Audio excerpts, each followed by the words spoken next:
are live here at Dodger Stadium, where we are waiting for the parade to end here, where we will meet our World Series champions, the Los Angeles Dodgers. And boy, what a day it is. And just some little fun facts for you before I introduce you to Ned and Jim here. We know that the Dodgers have won back-to-back World Series championships, and that hasn't been done until, what, 99 and 2000, so 25 years ago. And believe it or not, the Toronto Blue Jays won back-to-back series championships in, what, 92, 93? But you know what? That wasn't to be the case this time. We are celebrating our world-famous World Series champions, the Los Angeles Dodgers, again. So after the next few hours, we will have live coverage for you. We have reporters fanned out across the parade route, and it will end here at Dodger Stadium, where we'll hear from your world champion, Los Angeles Dodgers. But before we do that, we want to go back to that magical night, Saturday night, Game 7, when the Los Angeles Dodgers clinched it. Drilled to left field and deep, and gone! No way! Miguel Rojas! Kershaw. Roller to second. Rojas comes home in time! Fly ball to left field. Hernandez on the run with Pages over his head. Pages runs him over, makes the catch, sends Game 7 to the 10th. Smith hits a high fly ball to deep left field. It's got a chance. It is gone. Here's the 0-2 pitch. Bounces one up the middle. That's to the back. Over the fence. The Dodgers stand tall and win back-to-back titles.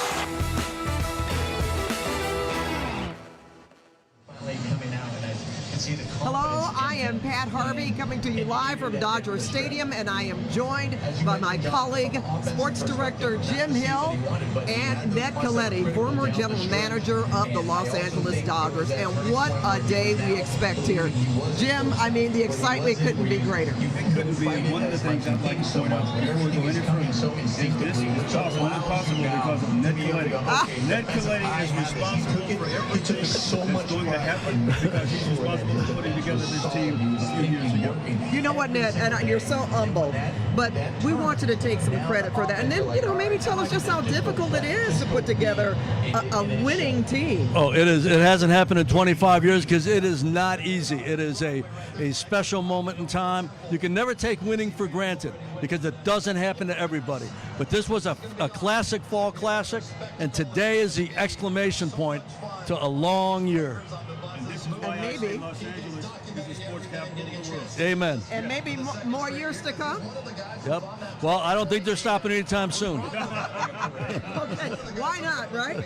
Well, you know, we want to talk about the parade route, guys, because that's another very big example of how much Los Angeles loves their Dodgers.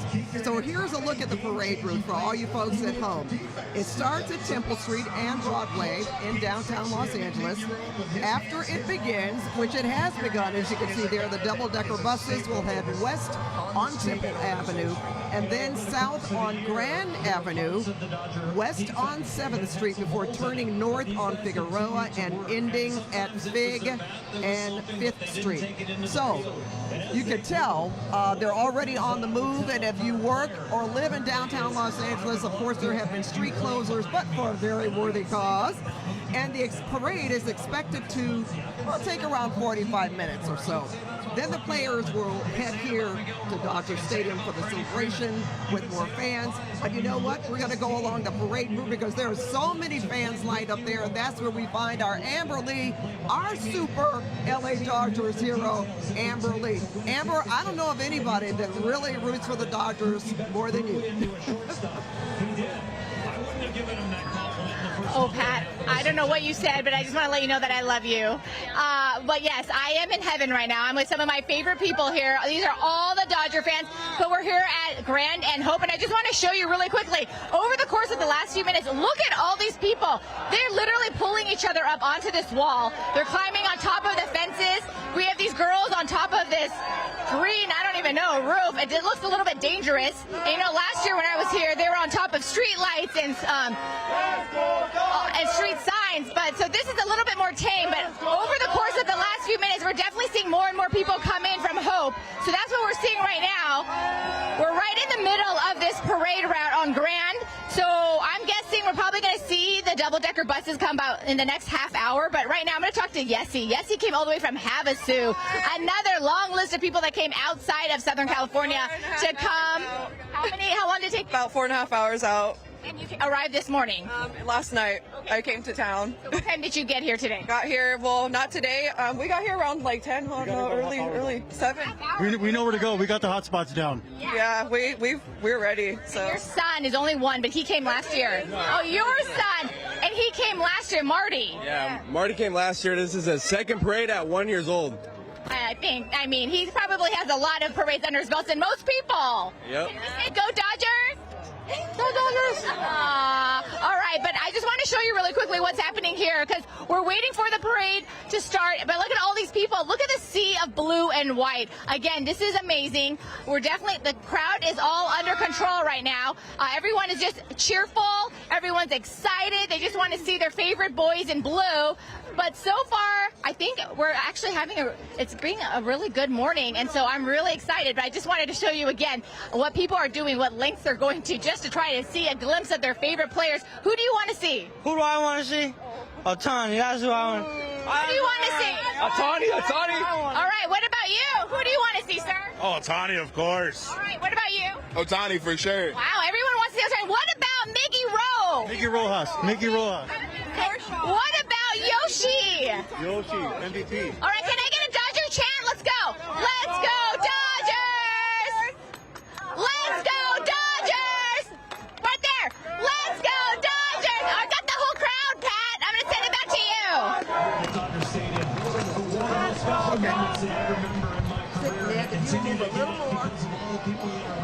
Okay, we are live at Dodger Stadium where this rally is going to begin momentarily. But you know, right now we've got a lot of business going on in downtown Los Angeles, as you just heard from Amber and so many excited fans. But our Jasmine Beal is also along the parade route, and I believe, Jasmine, you're still at the beginning of the parade on Temple Street.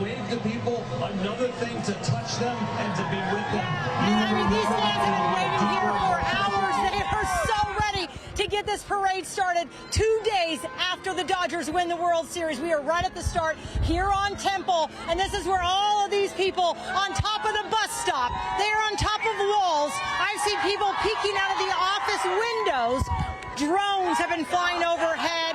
Flags are waving. People have been chanting again for hours, just ready to see their favorite Dodgers players who have fought so hard for this victory.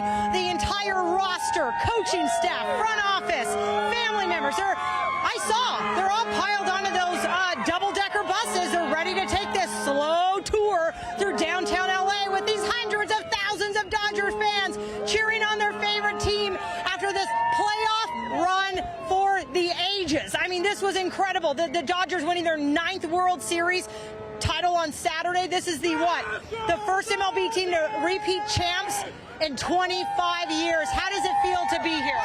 Amazing. I mean, listen to the crowd. That says it all. And here they come, Pat. They're rolling out. We are right at the start of this parade. Second year in a row. Unbelievable. First responders kicking it off. The LAPD. And there's the first bus. This crowd is so ready. I'm going to hunch down because they have been waiting to get these prime seats right along the parade route here on Temple. They're going to go west, and then they're going to take Grand. They're hoping for a wave and a smile. The horns are honking. And here they come, piled onto the top of that bus. Who do you see first? Who do you hope? Damn, I can't really see yet. Maybe Rojas. I see a bunch of family members right now. I see a bunch of sheriffs. So we're getting close. We're getting closer. We're getting closer. I see some squad cars. And the confetti. Is that Matt magic. Do The we see magic? confetti. We see it. We see magic. There we go. We see magic. Yeah. Who else we got? We got magic. I really can't tell just yet. But that confetti, what a sight. Yeah, beautiful.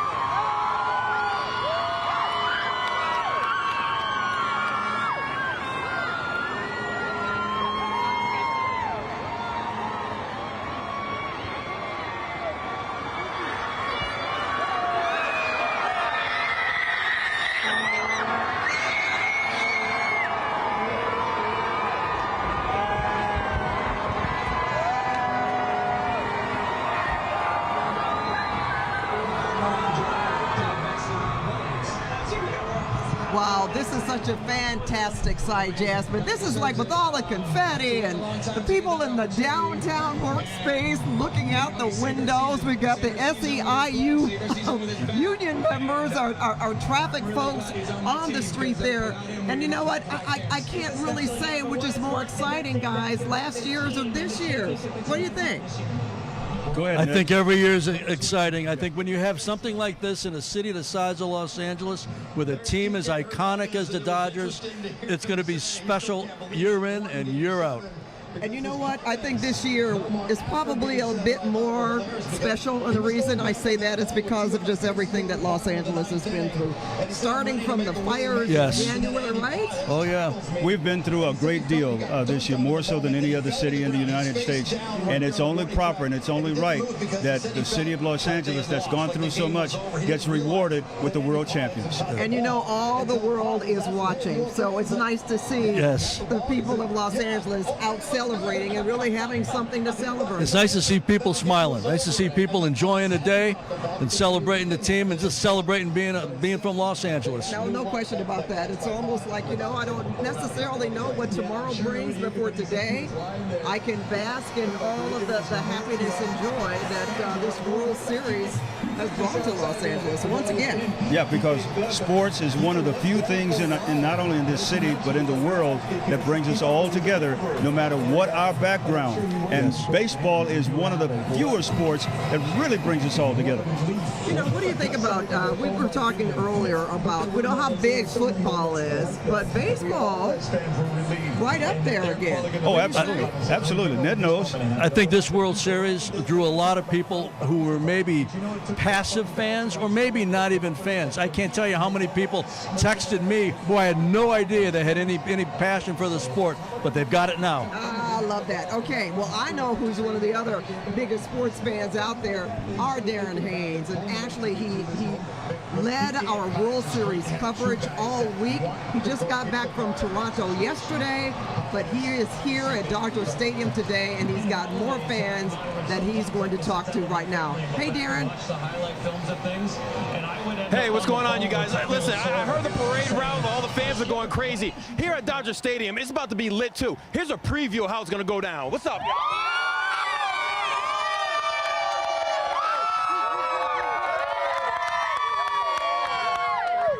Hey, for all of you guys that are on the parade route, it's about to be lit here. You guys are going to miss out. Where are you guys from? Where are you traveling from?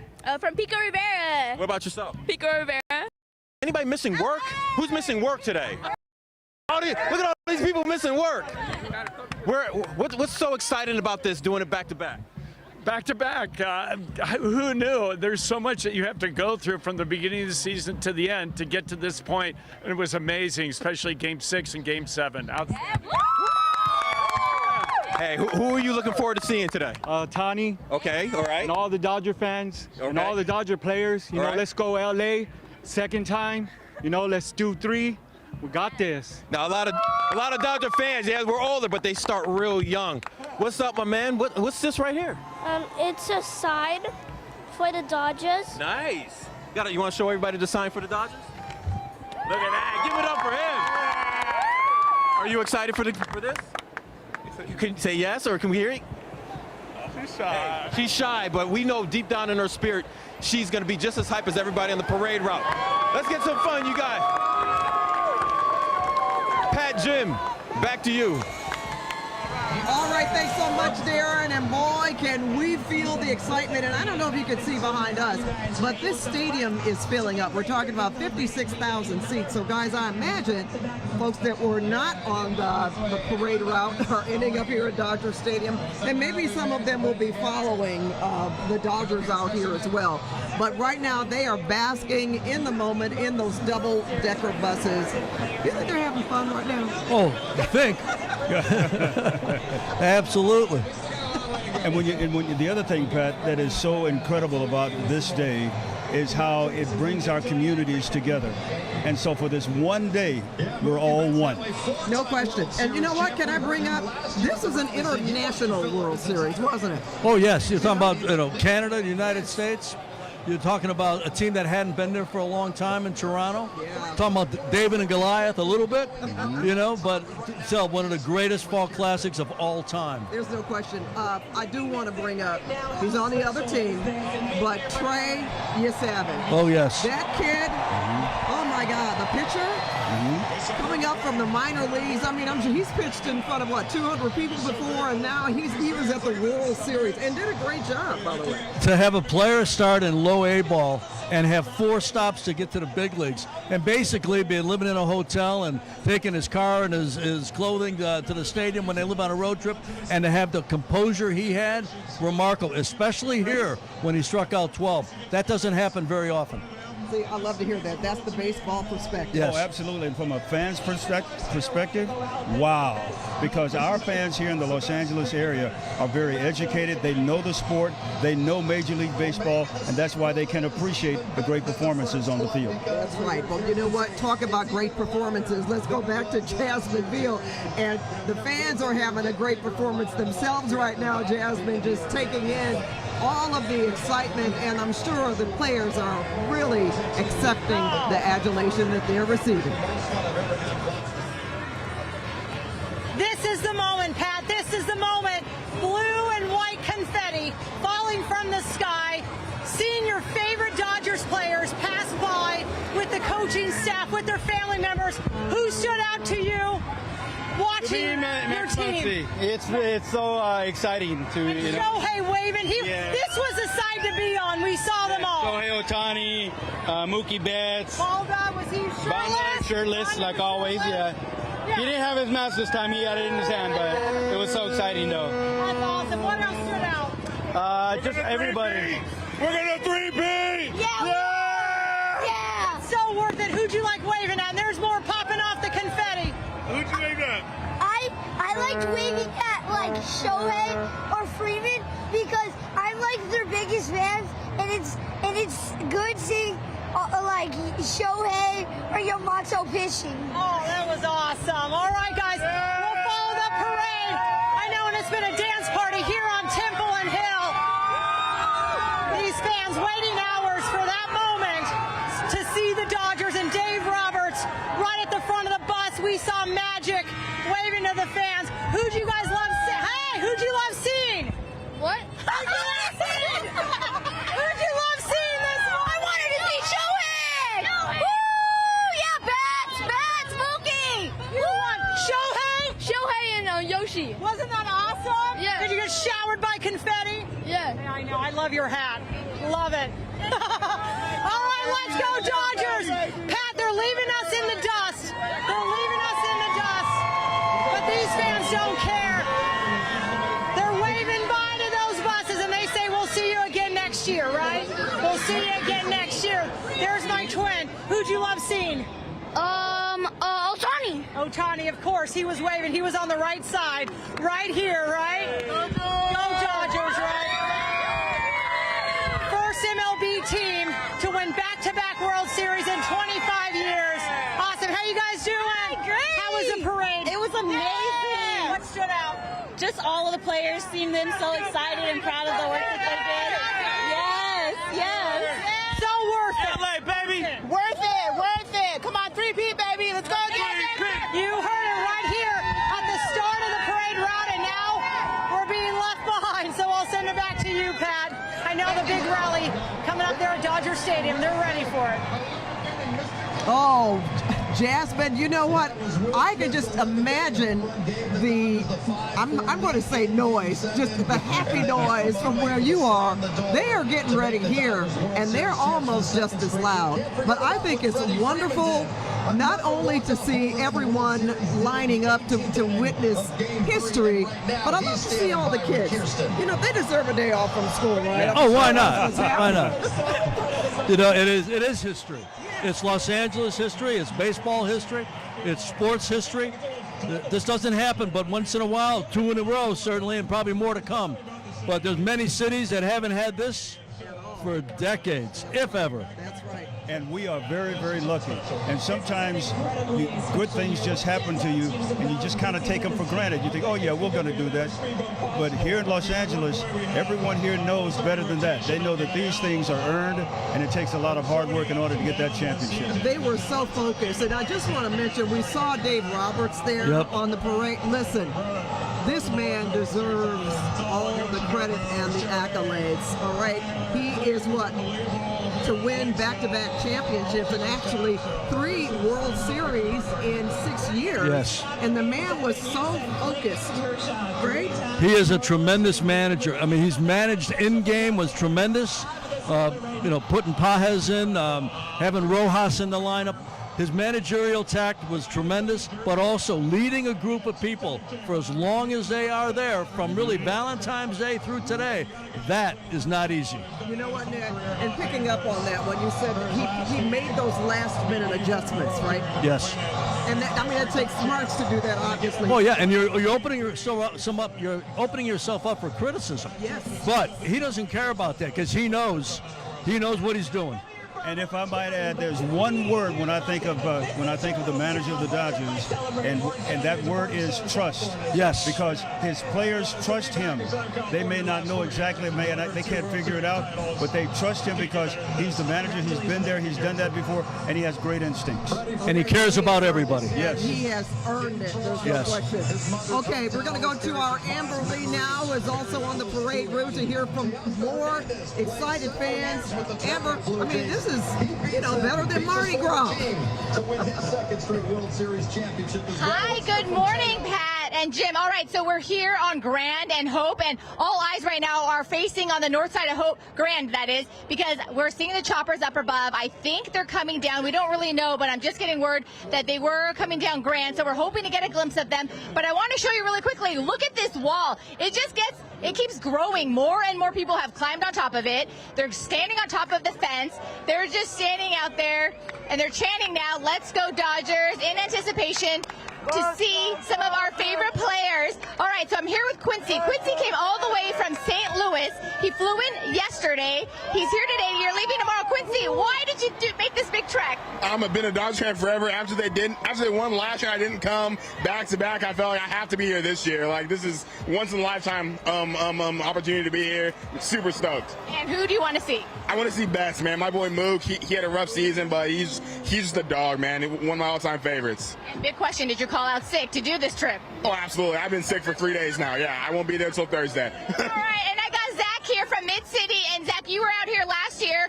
Why did you decide to come out again today? Because it's just, I love the energy coming out, seeing the whole city come together like this. It's just so cool. You know, to do it 1 year is great. To see it 2 years in a row, you can't put a price on it. It's incredible. And because you came out last year, did you already know the tips and tricks on what to do before arriving? Of course. I know all the ins and outs. And who do you want to see? Yoshinobu Yamamoto. All right. Baby. Woo! All right, so I just want to show you again. You can see people continue to come in from the Hope area. We're here right by Grand. And I have to tell you, Pat and Jim, for this 5-foot shorty myself, this is the best place for me because last year I could not even see the buses. We're on an incline, so I'm hoping that I get to see a better glimpse of the players as well, alongside with all of these people here. So, what do we got to say, guys? Go!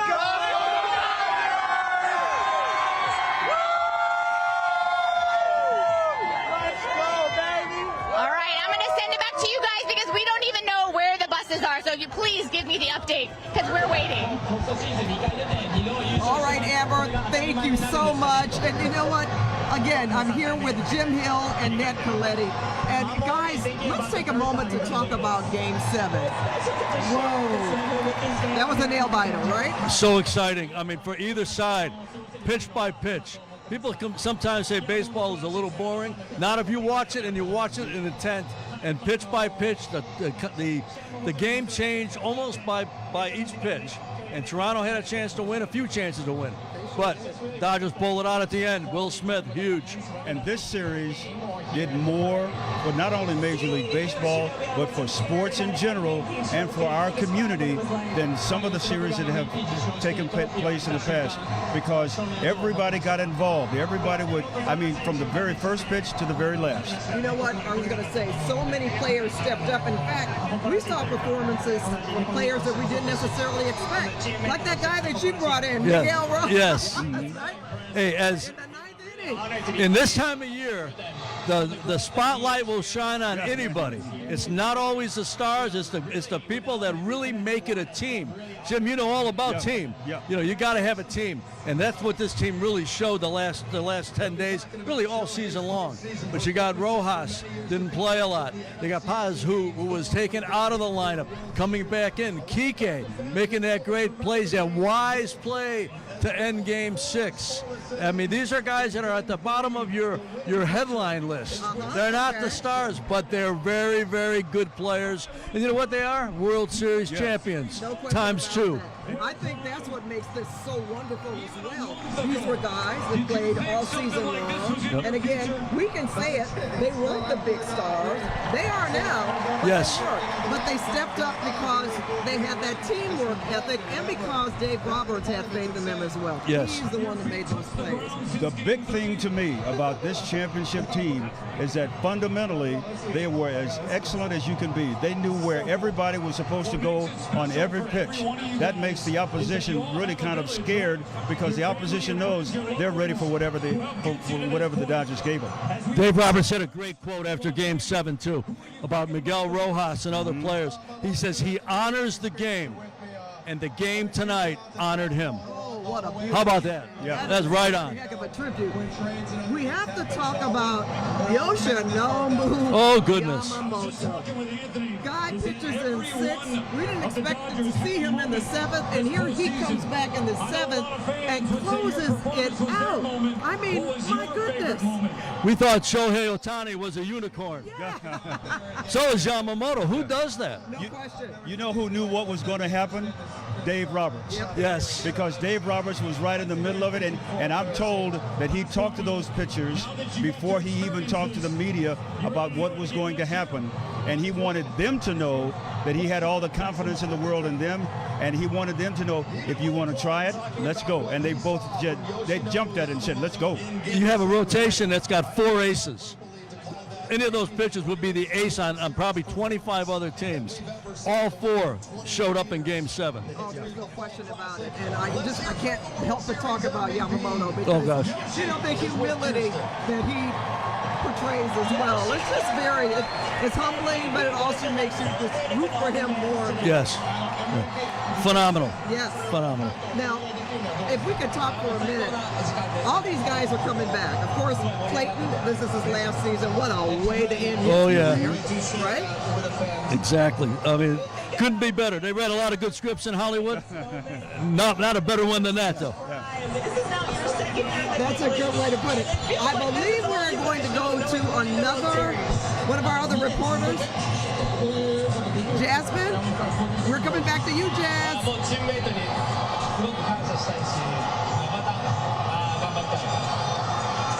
Hey, I'm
I got it like 2 years ago, and I just kept building and building on it. Go on. You were picking up confetti as souvenirs.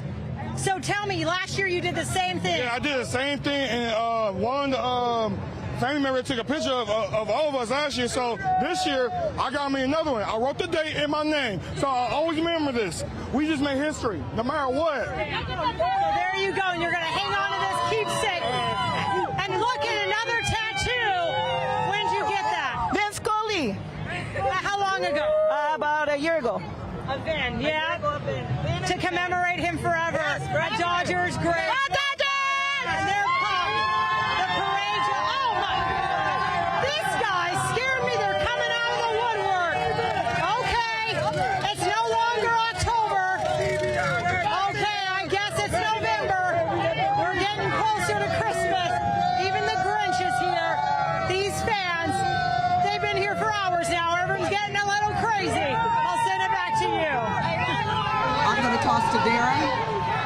But the energy hasn't died down. Oh no. Back to back. Back to back.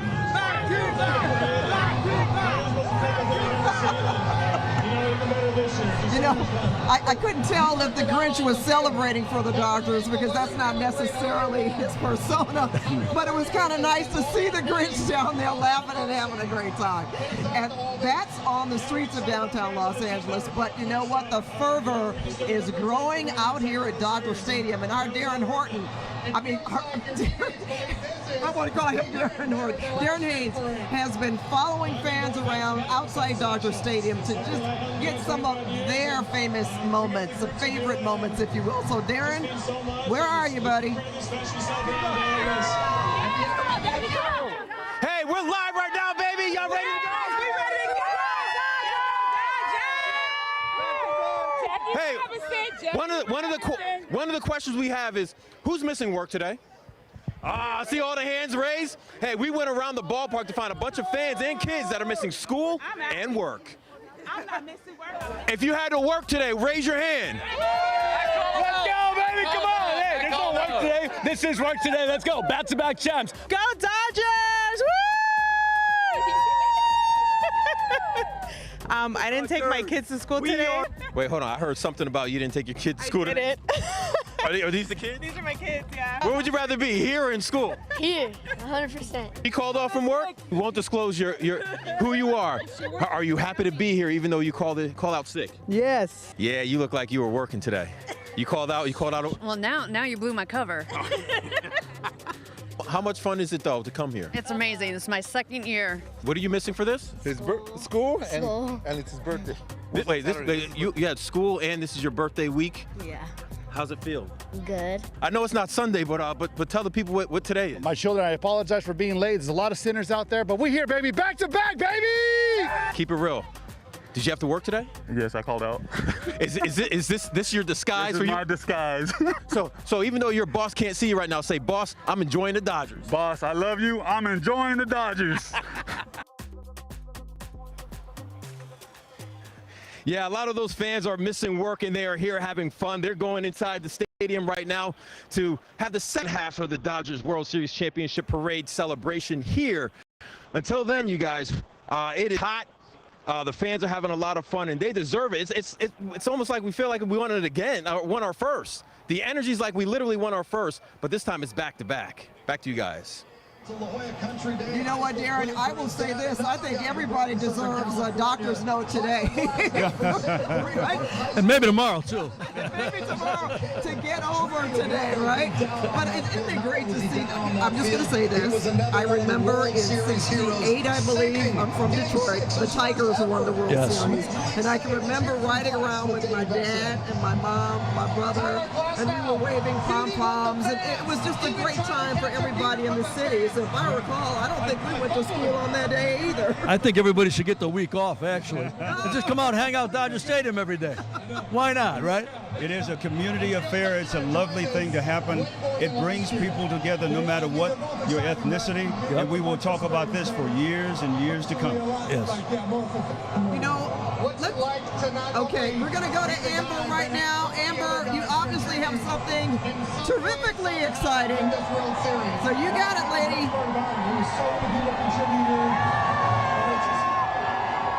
All right, the first bus is rolling by. We just saw Magic Johnson wave to the crowd. All right, here's a look. Second bus, we have confetti following it. Look at everybody putting their phones up, and everyone's just excited to see a glimpse of their favorite player. Okay, here it comes, here it comes. Okay, there's the trophy. All right, there you go. We're looking at the trophy. The fans are excited.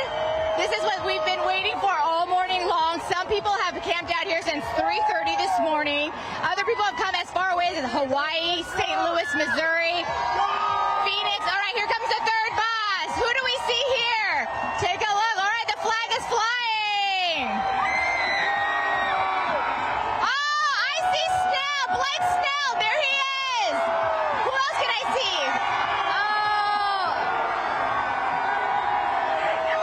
I see Teoscar Hernandez right at the end. All right, for the Kike. There's Kershaw. Oh, there's Freeman. There's Shohei. All right. Woo! How excited are you? I'm really excited. How excited? You just saw Shohei and Kike and Freeman. Hey, Banda! Oh, Bonda's coming. How excited are you to see him? I'm so excited, bro! Let's go, Dodgers! All right, here it comes. You heard him. All right, we got the bobbleheads. We got Bonda. All right, here comes another load. Oh, there he is. No shirt, Bonda. All right. Oh, they just stopped. They're literally stopped right here. Oh my gosh, Roki. If I miss the players, I'm sorry. I'm trying to just yell out the names. There's so much excitement going on. Everyone is so excited. Their phones are out. How excited are you to see your favorite player? Mookie Betts. Yeah. Oh, there are the families with the kids. This is what they've been waiting for all year. I don't know if you guys can see. You just hear the excitement here. But this is so exciting. We're so close.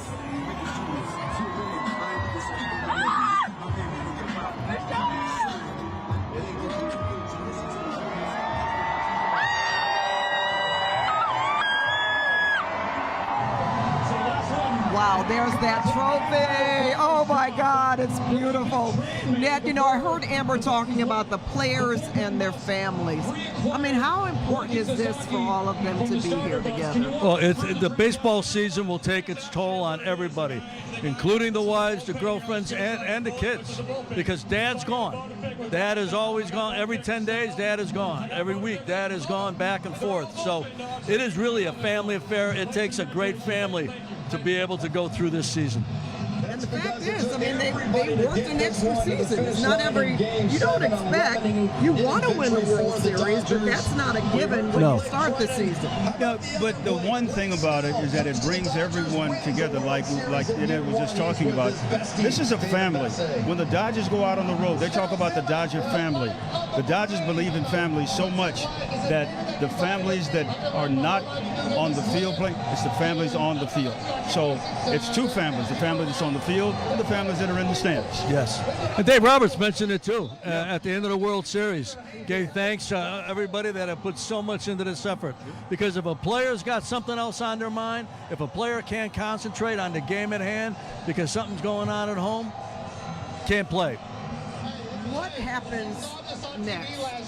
What do the guys do? I mean, they go off on vacation, they spend time with their families. Imagine if you're single, you're gonna have a lot of those DMs. Let's just face it, because they are superstars. Yes. Now. But what normally happens in off season? Well, I think they'll probably take about a month off or so. Guys that are hurt, they'll continue to get to work on and continue to get better. But guys need to take a break. They need to take a mental break, a physical break, probably for 4 to 6 weeks, and then they're going to start gearing it back up. You can't forget about it because it's who you are, but you need the physical and really the mental break. And also think about this team.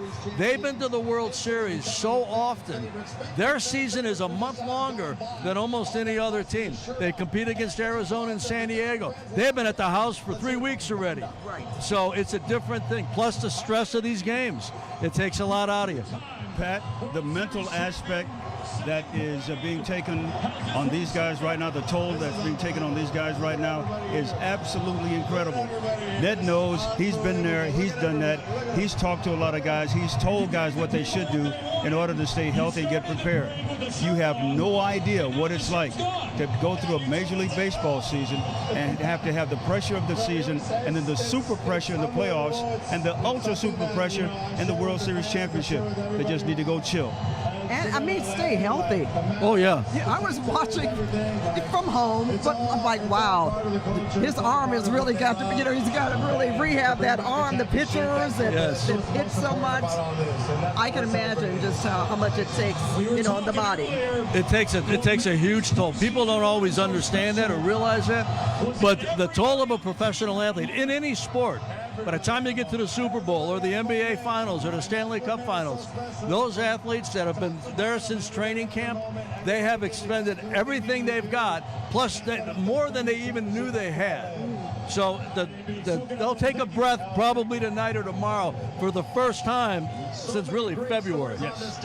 Emotionally, unless you are active and you're on the team, you have no idea emotionally how drained you are once it gets to this point of the season. Last year, okay, this is back-to-back for the Dodgers.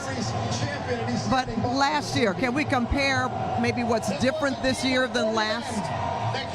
Well, I thought Toronto was better than the Yankees to start with. Yeah. And the Dodgers had a lot of injuries to their starting rotation for a lot of the year. But you know what? They play the long game. They know they're going to have a 99% chance to get to the postseason. They write their history in October. They don't write their history in April, May, June, July, August, September. They write it this month. And so they never rush anybody back, and they're really confident. But last year it was a different scenario than this year. But I thought Toronto really gave them a much tougher battle than the Yankees did a year ago. You know what's interesting to me? Earlier, before October, we were a little jittery, right, about how well they were playing. We're quite sure that they were going to make it to the World Series. I just had confidence. I know how they think, to a certain extent, and they don't worry about it. We worry about a game in September, like the Yamamoto game in Baltimore, where we had the perfect game with 2 outs in the ninth. Yeah, disheartening, very much so. He would take Saturday and Friday and the first game he pitched in the World Series over the result of that game every day. Fabulous. Well, you know what? We've got another of our reporters who's standing by in Los Angeles, and that is Jeff Nguyen. Jeff, I can imagine anywhere in downtown Los Angeles is so exciting right now, but you're also on the parade route. So tell me about the vibe where you are.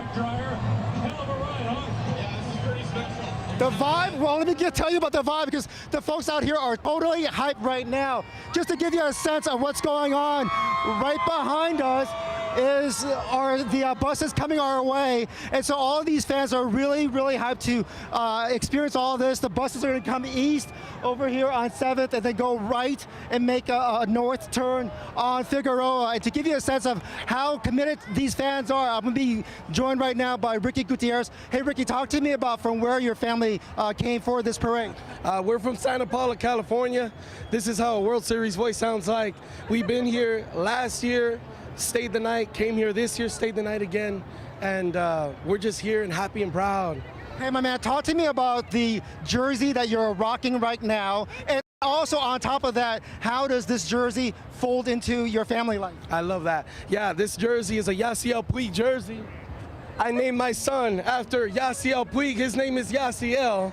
And this is Cora, my wife, my whole family. But the best thing is everybody around here is my Dodger family, so we just come all united, you know? Hey, I'm going to do this. I'm going to keep on talking to you, but Ari, go ahead and show the buses and the police officers coming towards us. They are probably, Ricky, about 3 blocks away from us. As a huge fan, talk to me about who you're excited to see today. I'm excited to see the ones that really held us down, which is the whole team. But I mean, Miggy Rowe, Will Smith, Andy Pajes with that amazing catch. I mean, things that are just, I've never seen a baseball game in such dramatic fashion. And the amazing thing is my whole life, I've never seen my Dodgers win since a young child, and they're winning back-to-back, and guess what? It's gonna be a three-peat. We're gonna do a three-peat, baby. In all of the World Series that you have experienced or watched throughout your life, where does this one stack up, and tell me why? This one stacks up way at the top, only because the series was so intense. The Blue Jays played a good series. We played an even better one, and I just feel like, I don't know how they can top this, but you know what? I believe in my Dodgers, and we can always top everything that we do. Talk about the games that went into extra innings. What was that like for you? Did you have Pepsi, or how was that for you watching? If I can show you a reaction on my phone with my whole garage filled with a bunch of Dodger fans, and we all reacted when Pajes kept us in the game in the 9th and stretched it out to the 11th. It's just an amazing thing that we saw, and I just couldn't believe it. But you know what? That's why we're here today. That's why we're here today, to celebrate these wins. You live in Ventura County now, but did you grow up in LA County and moved up to Ventura County as an adult? You know what? I didn't. And I was raised in Ventura County, Santa Paula, California. The one who showed me who the Dodgers were. Right here, my dad, Sergio. He showed me who the Dodgers were, and till this day, we got to celebrate these wins. And I tell you, I'm blessed to see it. So are my kids and my wife. Who set it off for your family in terms of your dad loving the team? Was there a certain player that your dad gravitated towards? Yeah, that's Eric Gagne.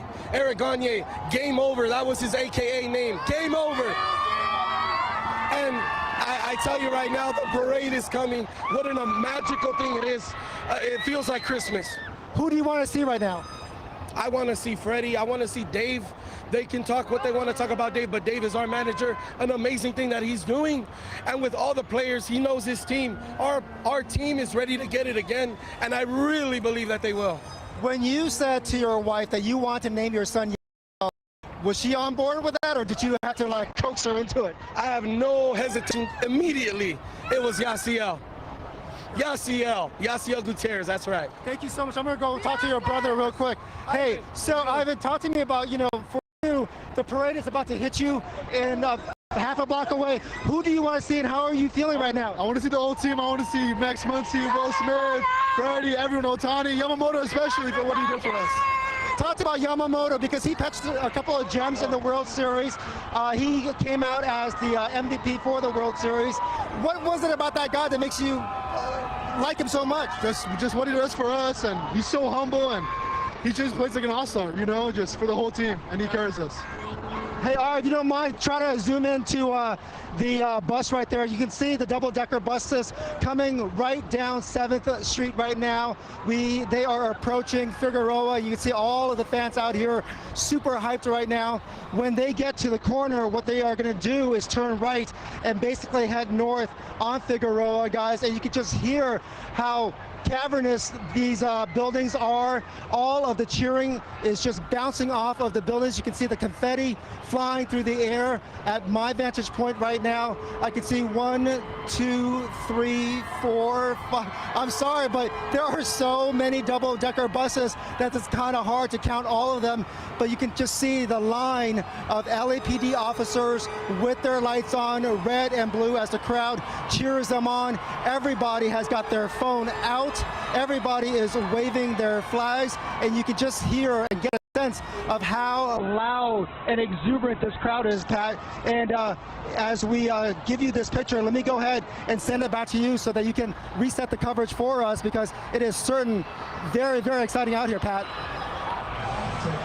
Jeff, we just love to see it. We love to hear from all the fans that you talk with, and I like the point that you made about LAPD out there celebrating as well. Of course, that they're keeping the order, but the order this time is just keeping people back, but making sure everybody really has a good view. They've got their cameras out taking pictures, and that's what we love to see. I mean, that's how we can roll in Los Angeles, right? Yeah, oh, absolutely. Hey, it's a city event. Everybody's involved. Everybody's there to celebrate one way or another. That's right, the City of Angels. I want to make a point here. I went to Tokyo, earlier, maybe a couple of months ago, to interview Robert Vargas, a muralist who is actually here today at Dodger Stadium. He has this wonderful mural of Shohei Ohtani. And just and I'm not exaggerating, it seemed like every 5 minutes buses would pull up with fans from Japan who came here to see him play. Well, now, I'm sure Robert is probably going to announce this, but I know Yamamoto needs his own mural now. Oh, yeah. In several different places. Yeah. No question. As well as he played. Well, our Amber Lee is still in the thick of it in downtown Los Angeles.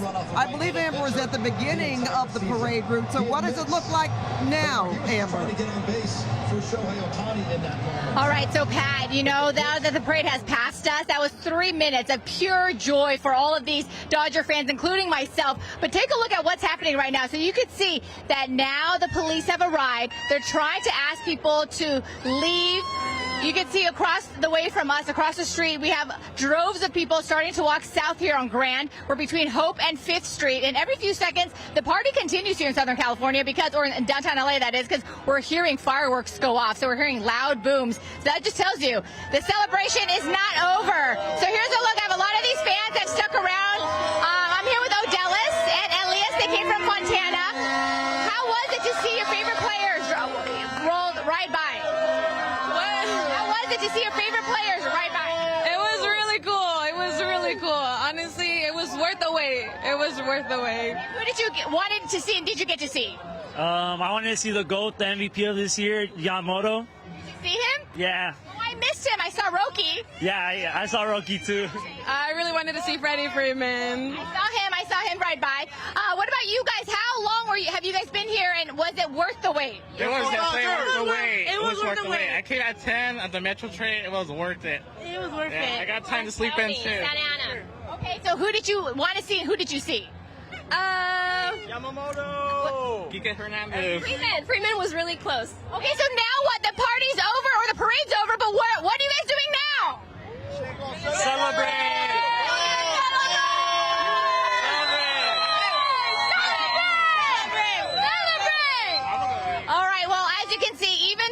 Parade is over. The celebration continues because we can brag about it. We're back-to-back world champions, Los Angeles Dodgers.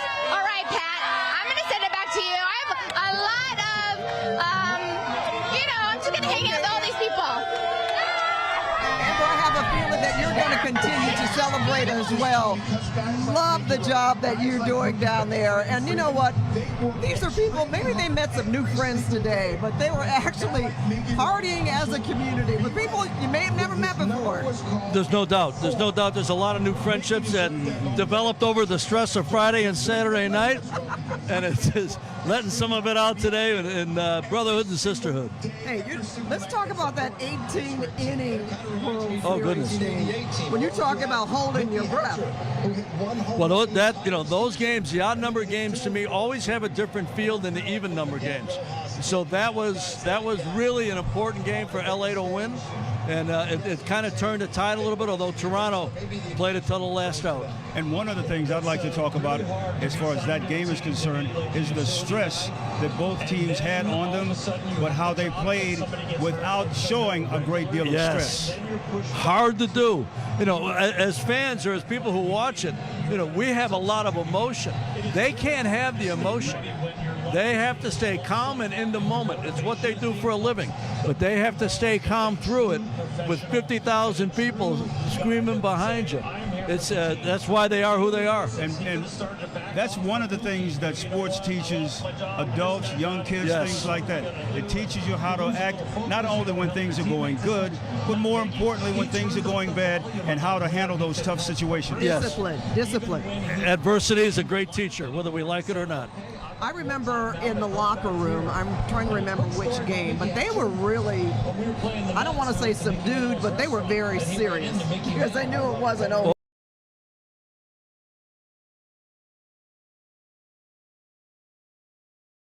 And the Dodgers knew that Toronto was game for the moment, and that they had great comeback wins, and that they had great players. So it wasn't like they could ever take their foot off the gas. They had it continued because they knew the other team was as game as they were. What do you think then, as far as Toronto is concerned? We always, we do like to sort of look in the future or look forward. I heard one of the fans out there talking about a three-peat, so we're probably expecting that now, just because we're Los Angelinos. What do you see in terms of Toronto coming back? Could it be a rematch? Or I think it'll be hard for Toronto to come back. When you expend the physicality and the emotion to get to where they got to figure out what to do with Bo Bichette, who's a free agent. I think they'll have a tougher road getting back than the Dodgers will. I think that they will obviously want to get back. They will drive to get back, but they don't have the talent and the drive that teams like the Dodgers have, which, as far as Toronto is concerned, this may be like a once or twice in a 5 or 10 year period that they get to make this really terrific run. Well, we feel bad for them, but we feel happy for our fans here in Los Angeles, and we're going to hear from some more. We're going to go back to our Jeff Nguyen, who is actually at the end of the parade route, if I'm not mistaken. Hi, Jeff. Hey, Pat, can you hear me? So on that bus right there with the championship trophy is manager Dave Roberts. And you can see right here, we've got just this shower of confetti as we pan over this way. You can see Glasgow on the double-decker bus right there. Will Smith up front as well. So some of the players are on the bus right now. It is just pandemonium out here. And then one of the big fan favorites is Kike Hernandez. Of course, he's got his shirt off right there, and he's using an old camcorder. Along with his camcorder, he's got those white sunglasses as well. And there is Mookie Betts, number 50 himself. It is just so much fun out here. The MVP of the World Series, Yoshi Nobu Yamamoto. Get a little of that. And we're going to go ahead and follow the buses right now with this confetti shower. I apologize if our lighting dips in and out, because in some places we've got the shadow, and in other places it's brightly lit. So if the color temperature and whatnot in our camera kind of goes back and forth, it's certainly something that we just have to deal with live TV. But on both sides of the street, people are just cheering for their favorite players, as you can see them waving from those double-decker bus as we keep with them. Ari is with me right now. He's got a lot of equipment on his back, so he's trying to keep up with them, as well as the escort from LAPD. And you can see some of the landmarks in downtown LA right here, some of the famous buildings that we all know, like the Wells Fargo building, as the buses are on Figueroa right now. They are about to turn. So with all of the LAPD escort, we are kind of staying put right now. Hey, do me a favor, Ari, rotate. You've got more players coming this way. Some of the players on the buses right there with their families. So we are probably halfway through this parade in terms of the double-decker buses. And you can hear some of the chanting going on.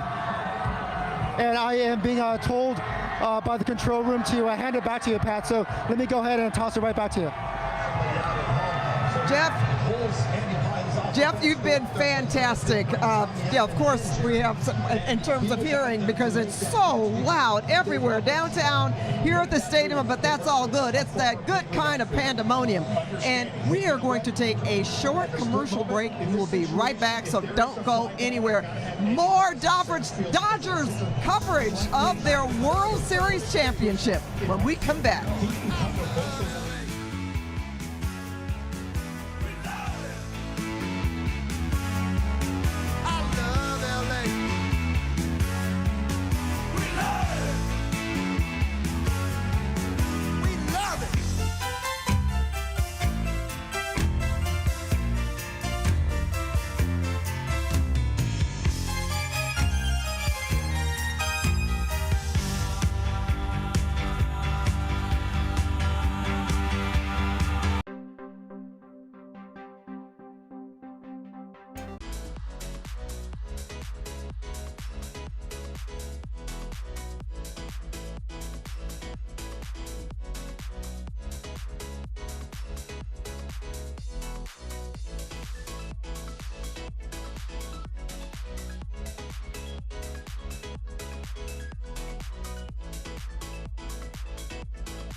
Okay, we are back here live from Dodger Stadium. We are waiting for the Dodgers to make their way here from downtown Los Angeles.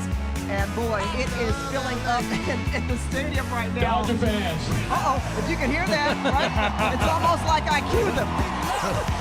It's getting crowded out there. World champion Dodger fans. Can you hear that? What a day. Yeah.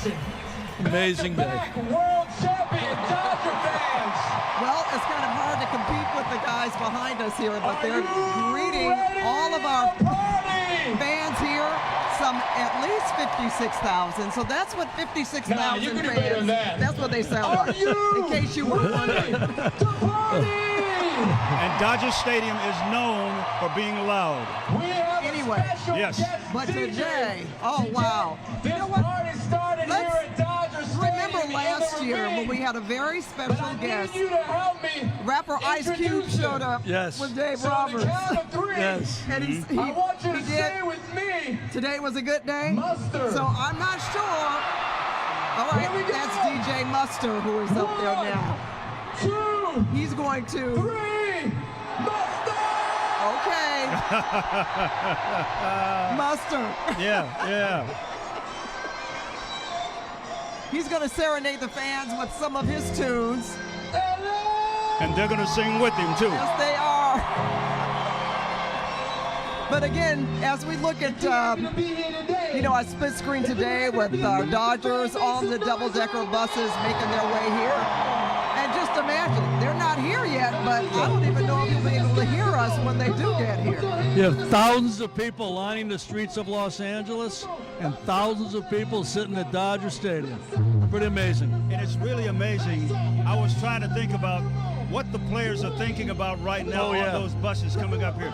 They've got 1,000 thoughts going through their minds, but the one that's going to be at the top of the list is how loud will that crowd be? Yes. Well, we do have some guys, this is their first time. Yes. Winning a World Series. We have a lot that, of course, have repeated, even those who were here in 2020. Yep. But we do have some players that they've never experienced this before. No, it's I'm sure it's information overload in a lot of cases.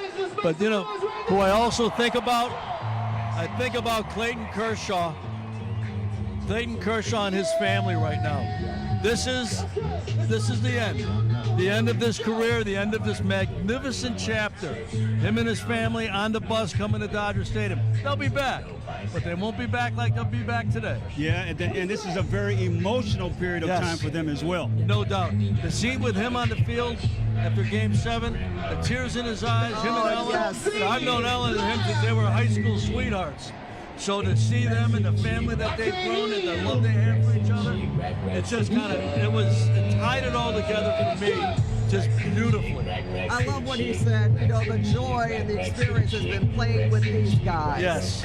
They mean more than anything. Yes. And Clayton is one to show emotion, and you really, you know, you appreciate that. No doubt. Even more. He said, you know, as somebody that had to figure out who could play and who couldn't, the question I would always ask myself is, so who do you trust?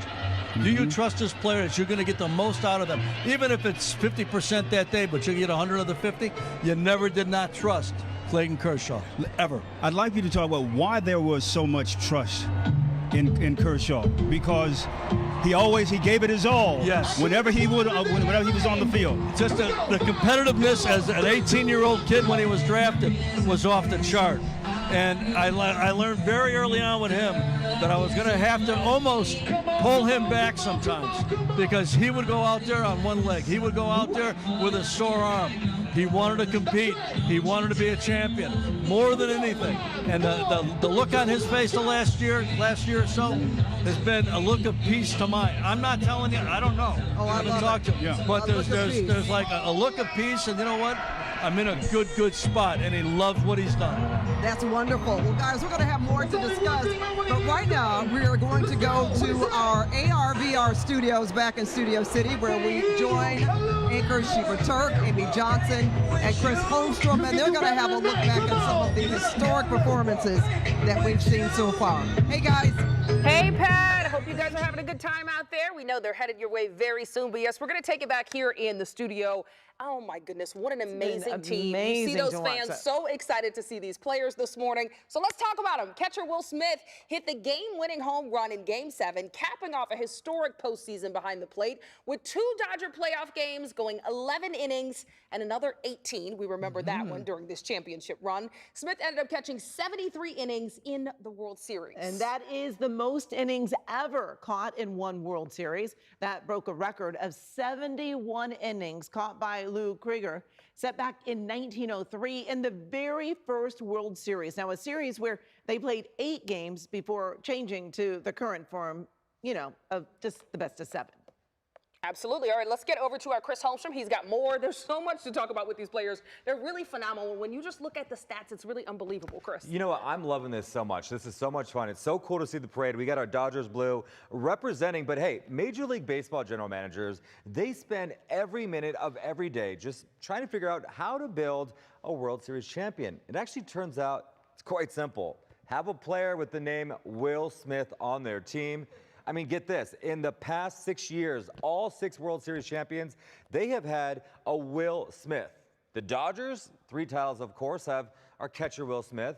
And in a weird quirk, a relief pitcher named Will Smith actually bounced around 3 teams, won 3 World Series titles as well. So, to answer the timeless question, what is in a name?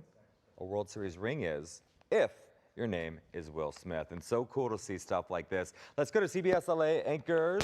We got Pat Harvey out there with Jim Hill. Pat, I'm excited to see what's to come from this. Last year we had Ice Cube. Who's a special guest this time? Thanks so much, Chris. You know what? Chris was just talking about Will Smith and all of his accomplishments. He's been in all 3 World Series He's a big game player. Every year there's a big home run or 2 that he hits. You look at Shohei, you look at Freddie, you look at Mookie. But this man comes through many, many times, going back for a long time. And the word that comes to mind when I think about him, special. There's great players, there's unique players, there's good players, then there are those special ones. He's one of the special ones. Yes. What about Freddie Freeman? Freddie Freeman comes through. All those years in Atlanta Brave. Yeah. But you know what? He, to me, is like the ultimate Dodger. Yeah. Everything he does, how he does it, how he treats people, like the ultimate Dodger. Southern Cal guy, and you see it every time. And when I think about Freddie Freeman, I think about the word dependable, because you know he's always going to be there. He's always going to be in the right spot at the right time, and he's always going to be there for his, more important for his teammates. And he seems so chill, but boy, when he's out there on that field, he delivers. He comes through. You can expect a home run from Freddie Freeman almost at any time. You know, and how fitting that the last play of the World Series was a ground ball to the right fielder who's playing shortstop because of how good a teammate he is and how much Mookie Betts cares about doing what is best for the group. Moves a shortstop, had a really good year at shortstop. Last play of the World Series, double play ball, Mookie to Freddie. You couldn't have written up any better. I remember that's one of the things that you stressed when you were in charge here. You wanted everyone to be a team player. Absolutely. You always told them, if you're selfish, you better go someplace else. Exactly. So many players couldn't have done it. Uh-oh, guess what's happening, guys? The buses are at the stadium. And I think when you heard that loud scream go up, they actually showed it on Jumbo Vision. So yes, they are making their way here. And they're showing it now. Think of the view of the players when they're going to come in from center field and see Dodger Stadium just full. Unbelievable. A moment they'll never forget.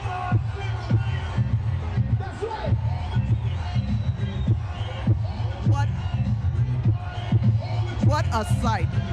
Sheba, Amy, Chris, we're going to toss back to you for just a moment. I don't know if you can hear all of the excitement behind us, but I mean, it is a major party out here at Dodger Stadium. Oh, Pat, we can hear the party, we can hear the energy. I'm so glad you guys are there experiencing it. And yes, we'll take it back here in the studio for just a bit as we watch those buses approach Dodger Stadium. Now, of course, the Dodgers needed everyone on their roster to pull off the first back-to-back titles in team history that was possibly best exemplified by the heroics of second baseman Miguel Rojas. Yes, and Rojas homered to tie the game in the top of the ninth in World Series history. It was the 12th game tying home run hit in the ninth inning, but the first one ever to be hit in a Game 7.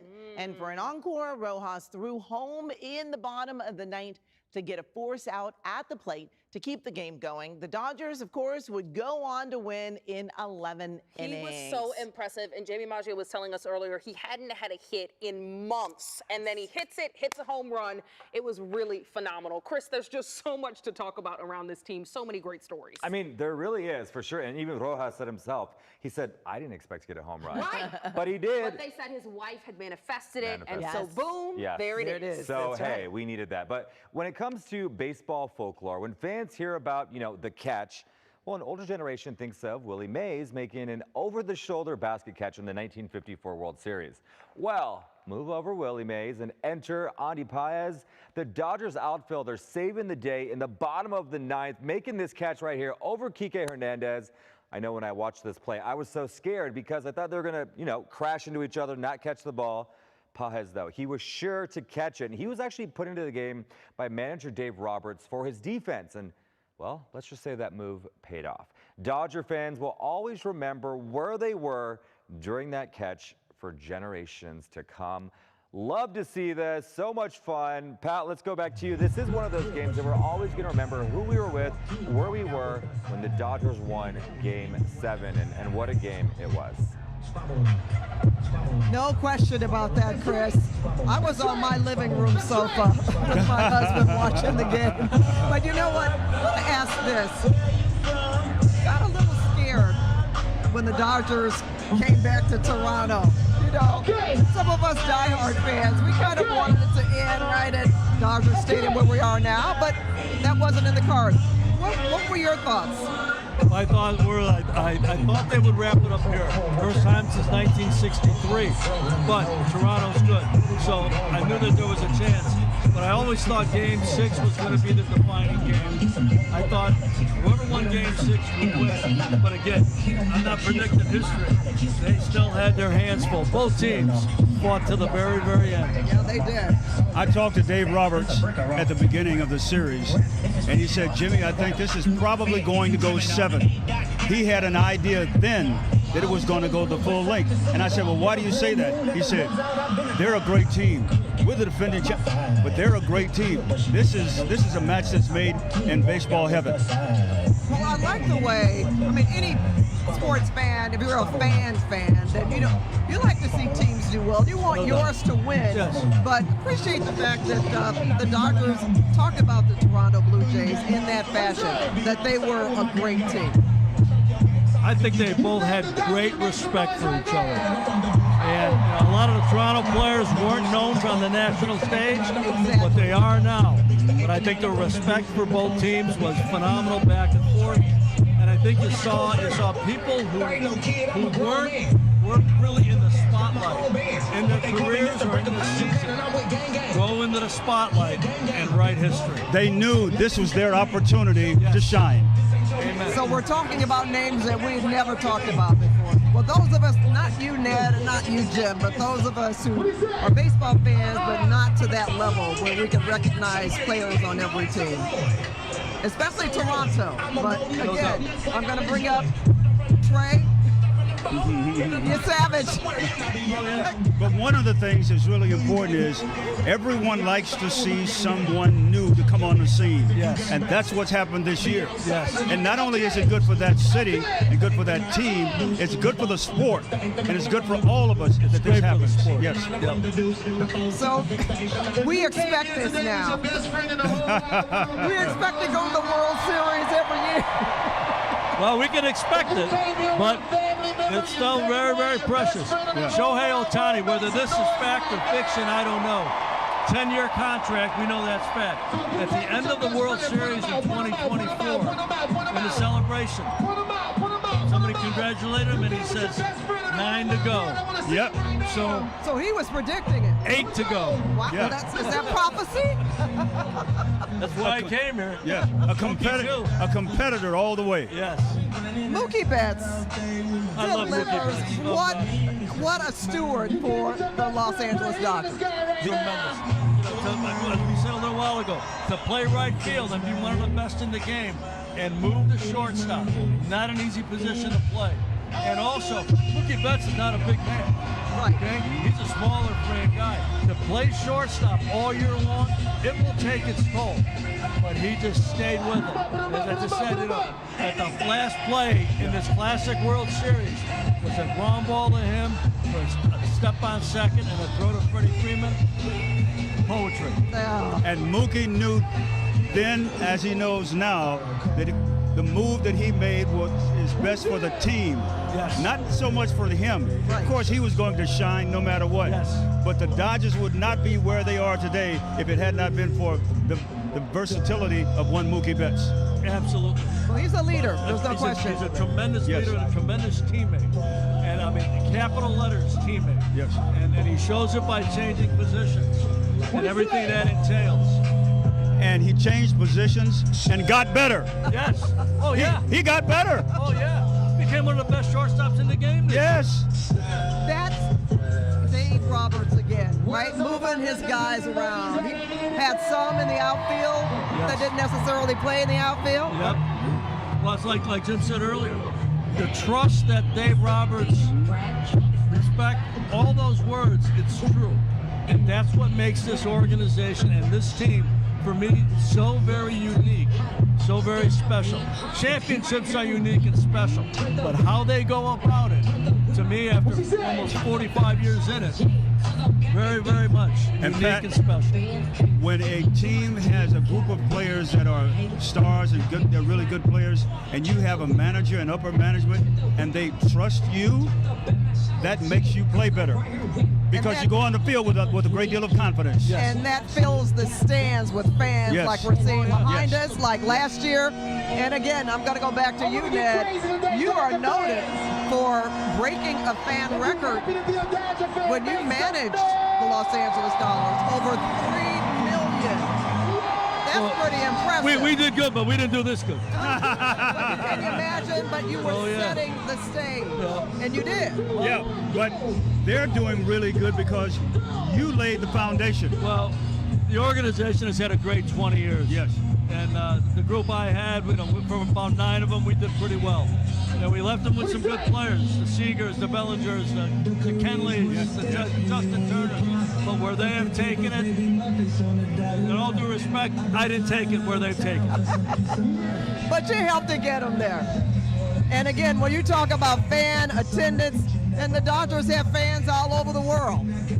Yes. Oh, that's just amazing. Huge point. What they have done in Asia and Japan, amazing. They are now Japan's team. I've seen it. When you come in here to see their players from Japan play for the Dodgers, and again, I've seen them become busload by the busload, simply for that reason. And now they're major Los Angeles Dodger fans. You have young kids right now playing baseball in Japan, wearing a Dodger hat. Want to be a Dodger. And on how about this? How many Japanese players do you see here in the United States and they want to play for the Dodgers? Oh, yes. Yes. It's franchise changing. What their marketing people have done, what the leadership has done here, ownership has done to expand this brand. Always a West Coast brand, a little bit of Asia following, but nowhere near like today. To sponsorships, fandom, and players, young players. Every kid coming up in Japan right now, not every, but most, they want to wear blue and white. Yeah. And you know what?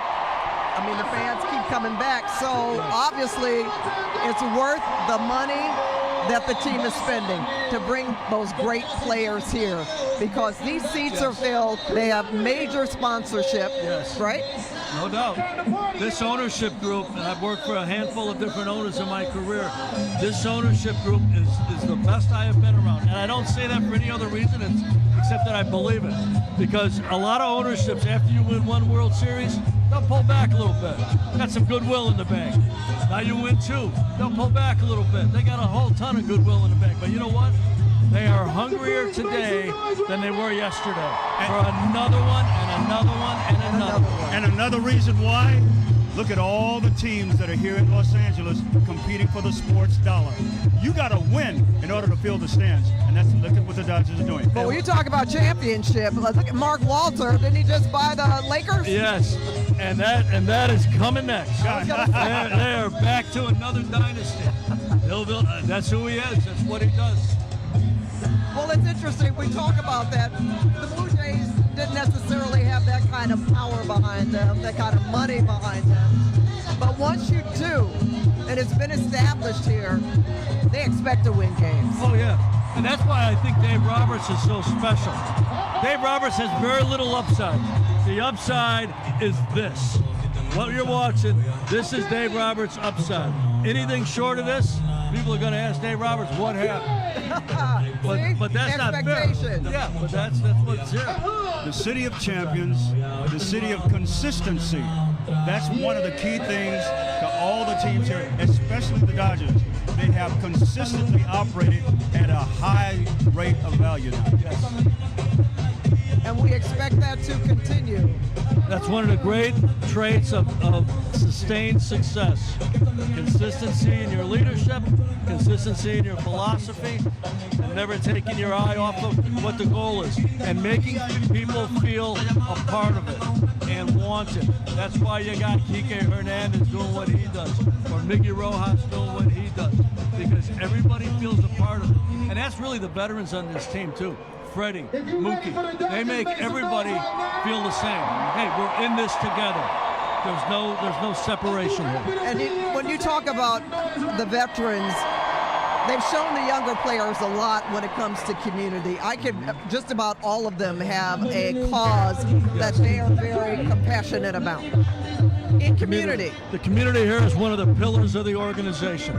Isn't that great? They want to win games, there's no doubt. They want to have celebrations like today, but they also know they're in a big city. And they're in a city that has got a lot of need, and they spend a lot of time helping a lot of people. They have one of the great community relations department in all of sports.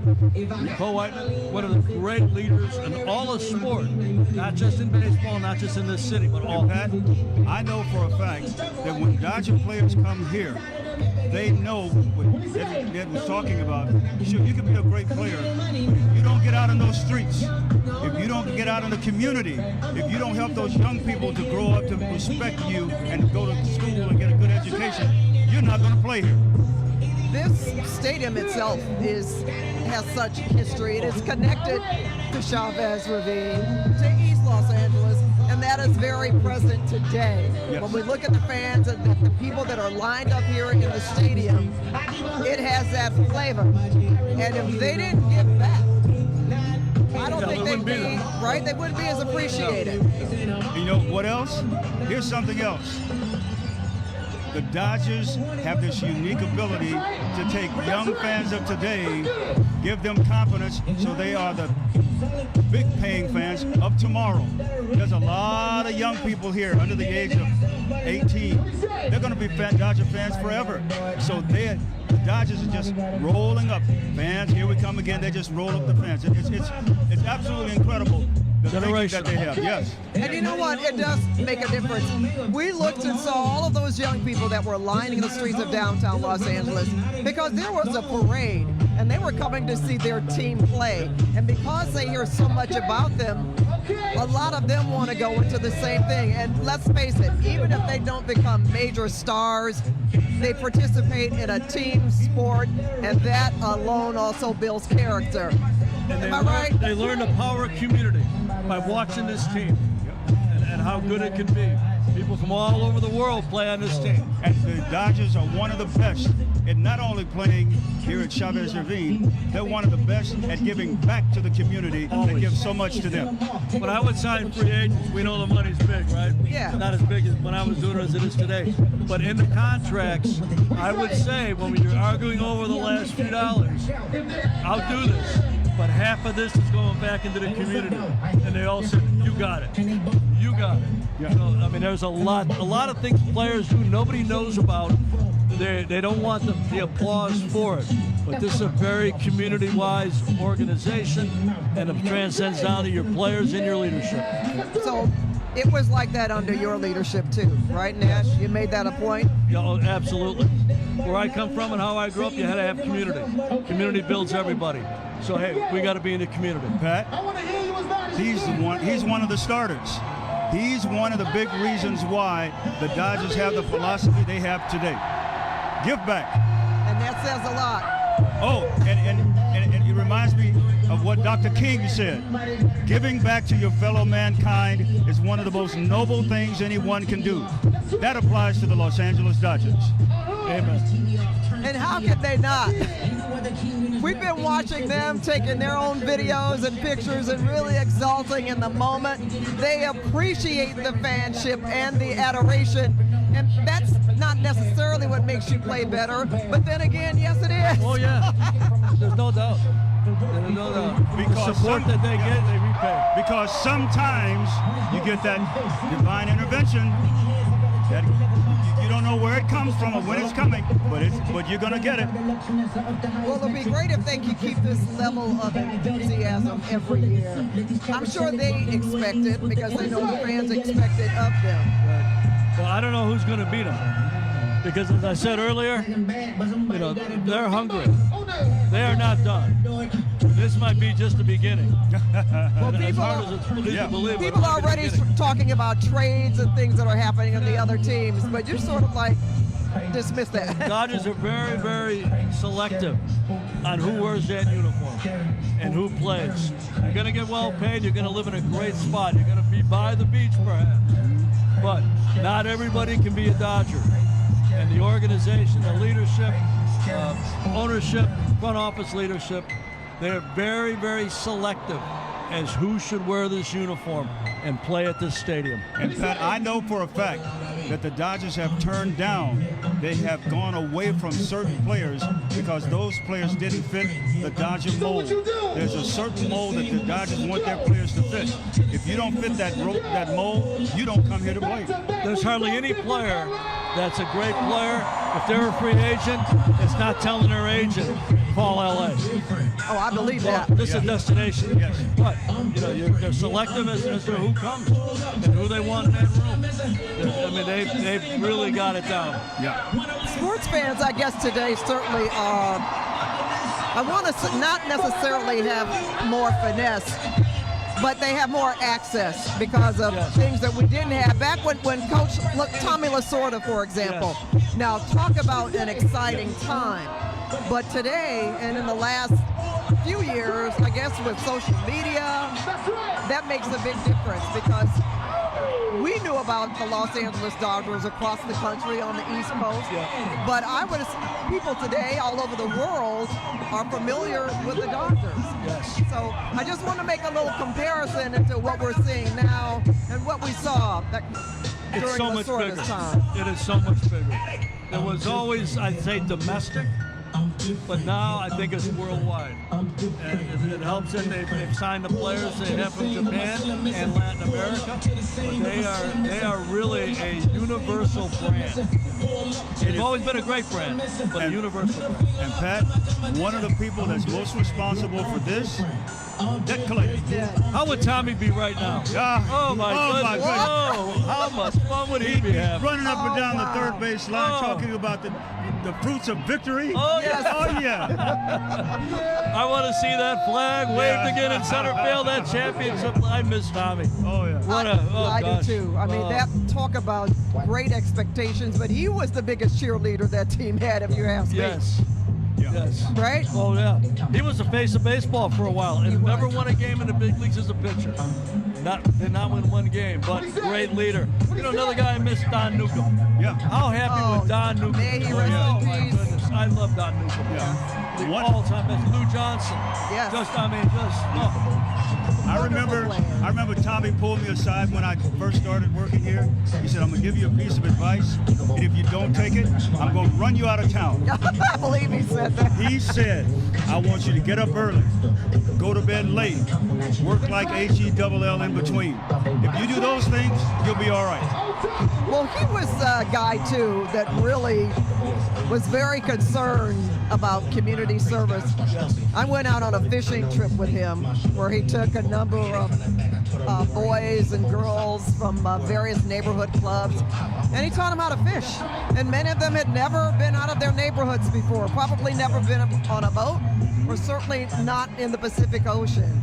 So this was a long time ago, and I'm just trying to draw on those experiences as to what we're seeing today. Certainly not as much money spent at the time. Correct. But still, you wore that Dodger baseball jersey with pride. And now, you know what? You see hats, Dodger hats, all over the world. Yes. All over the world. And it's downtown LA or the South Bay or West Side or anywhere you go, South Central.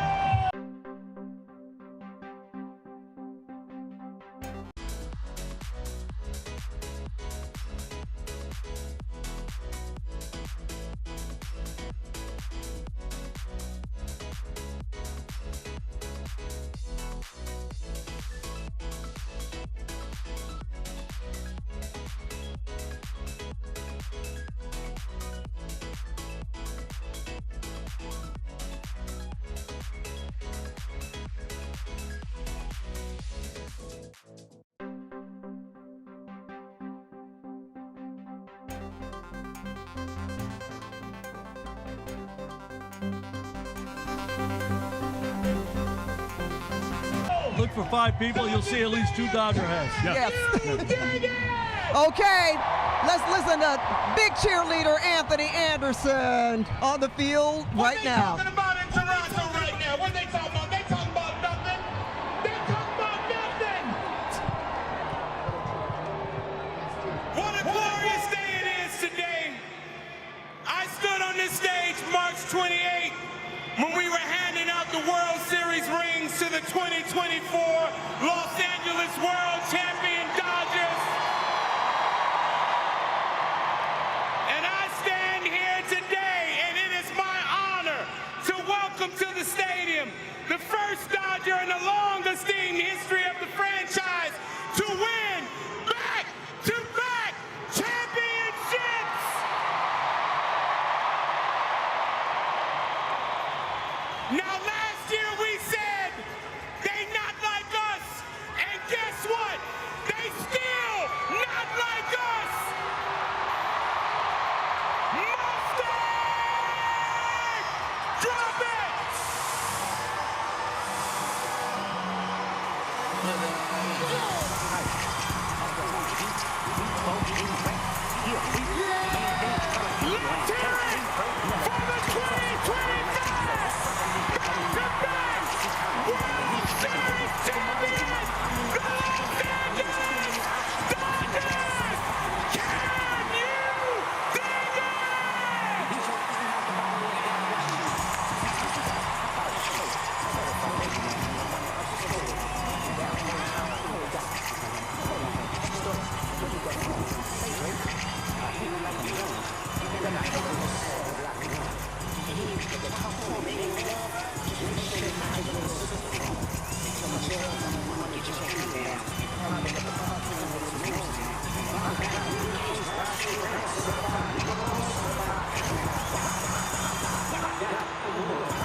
Now, fans, at this time, let's welcome the voice of your back-to-back World Series champion, Los Angeles Dodgers, Joe Davis.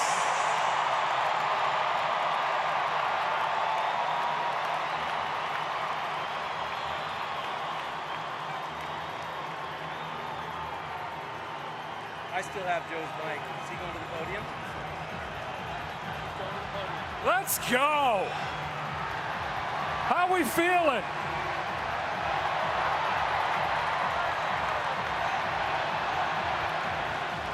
I told you guys last year to start the party. You're really good at that. It was looking like, look, we knew there was going to be a parade. We knew there was going to be a party somewhere today. For a while there, though, it was looking like it might be in Canada. And that was not going to be good. No. But then, Yoshinobu Yamamoto happened.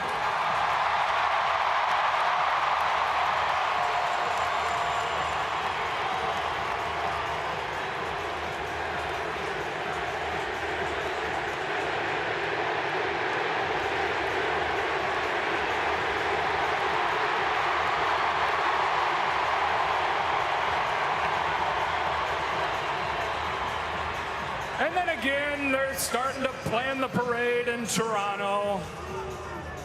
And then Miguel Rojas happened.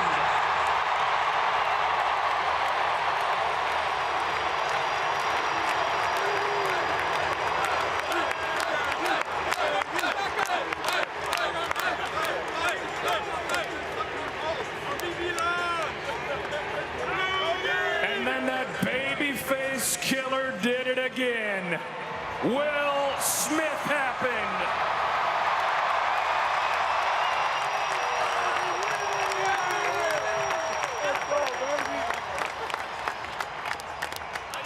And these boys proved to beat the champ, you gotta knock them out. They're still standing. Back-to-back champions, the Los Angeles Dodgers.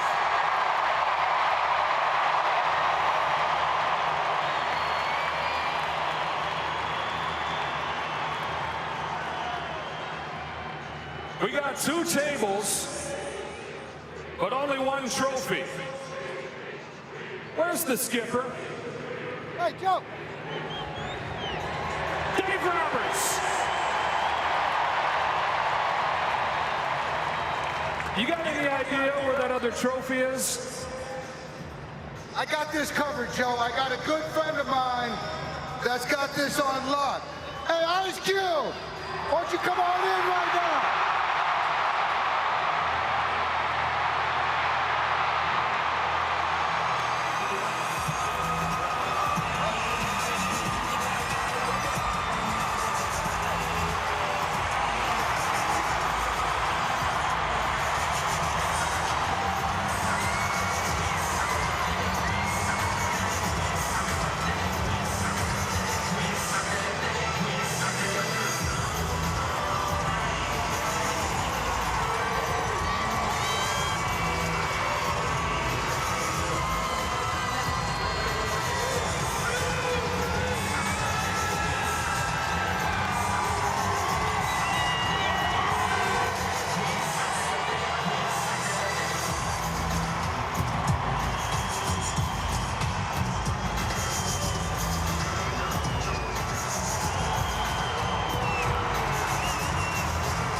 two who brought these great players to Los Angeles.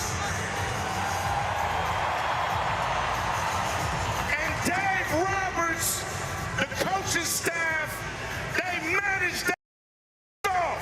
And we got number two, baby. Yeah, yeah. You did your thing, baby. You did your thing.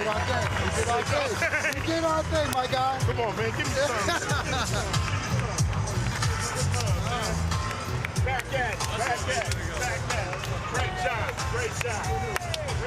Ladies and gentlemen, please welcome to the microphone the owner of the Dodgers, Mark.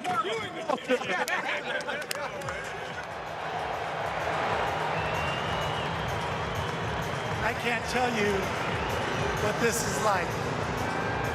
People out in the parade, all of you here, you're the greatest fans in the world. You really are.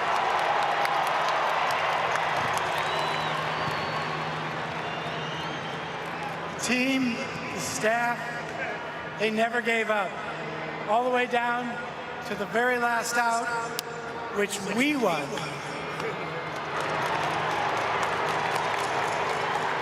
And so all I have to say to you is we'll be back next year.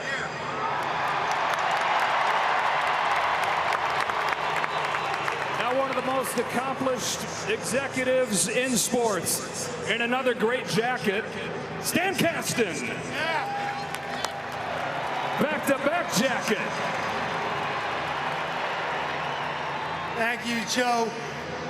Listen, all of you know, everyone on this stage behind me has spent their lives trying to get here today. Literally, everything they have worked for since they were small children was to be here today. But we also know that all of you feel it just as strongly as everyone on this stage. We know that you agonize with us when we're going through agony, and we know you are just as joyful today as all of us are having been on this side. So to all of you here today, to the 4 million people who came to our stadium this year, to the millions and millions of Dodger fans across the country and around the world, thank you, thank you, thank you. Without your support, none of this could have happened. Thank you all for coming.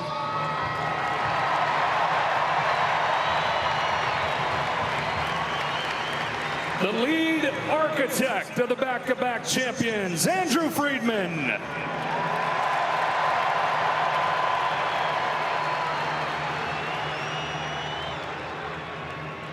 Your Los Angeles Dodgers are back-to-back World Series champions.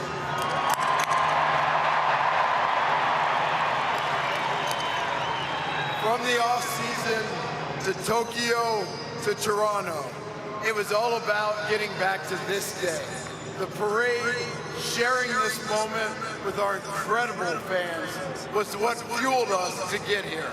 So thank you from the bottom of our hearts, and I can't tell you how much this day means to all of us. Living it, experiencing it with you guys, bringing it back is everything. So to the most loyal and dedicated fans in all of sports, I have a crazy idea for you. How about we do it again? Thank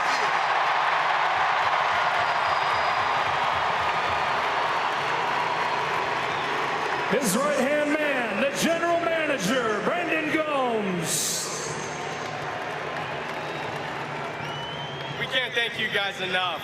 This is a true organizational effort from scouting, player development, R&D, front office, coaching staff, such a tightly knit group, and all working so hard each and every day.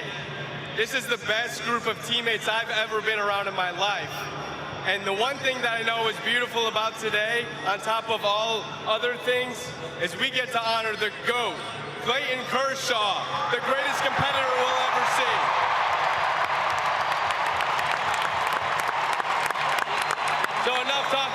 sauce. Let's get it to the players. We're going to get to the GOAT, I promise you that. We're going to save the best for last. Speaking of best, though, it doesn't matter how you slice it, you cannot deny what the manager of the Dodgers has done over the last decade. Historic greatness, a third world championship for the Hall of Fame bound Dave Roberts.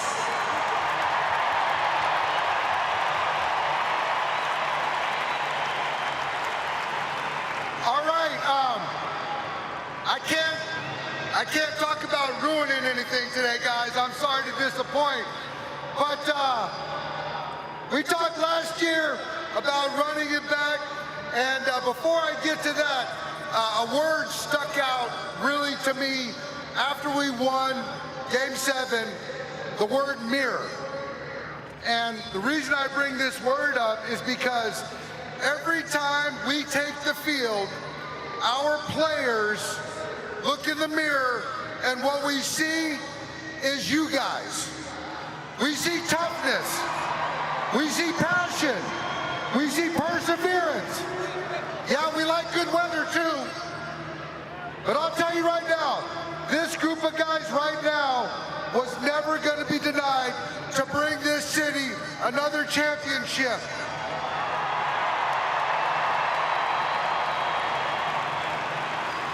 And I hope every single day when you guys look in the mirror, as you guys unpack this season, you look back at each one of these guys and see what they sacrificed for each other and most importantly, for you guys.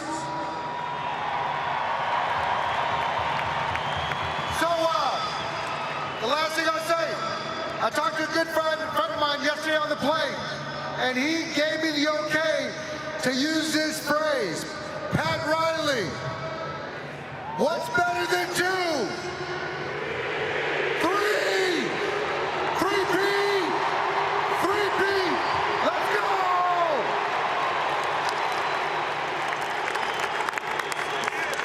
Who's ready to hear from some of your players?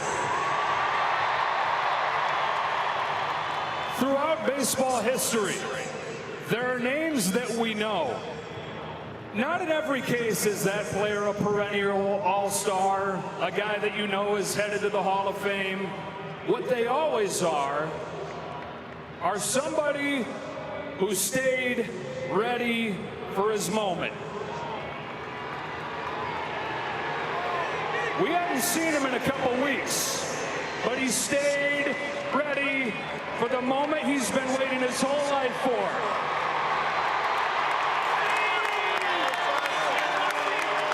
Into the lineup in Game 6. World Series legend in Game 7. A name that'll live forever. Miguel Rojas.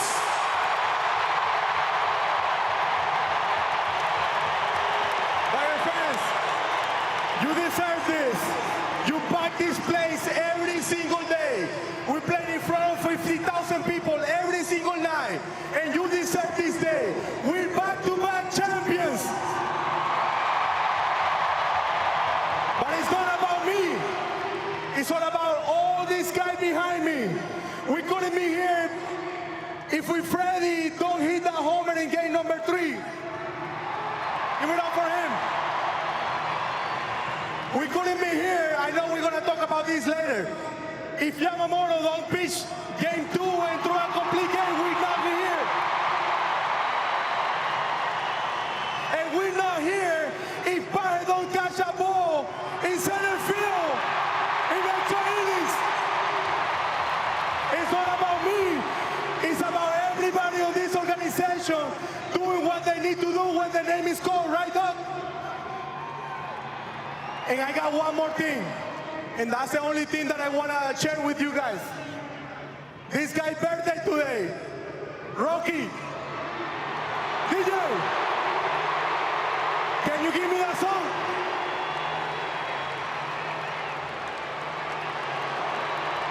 Give me that song, DJ.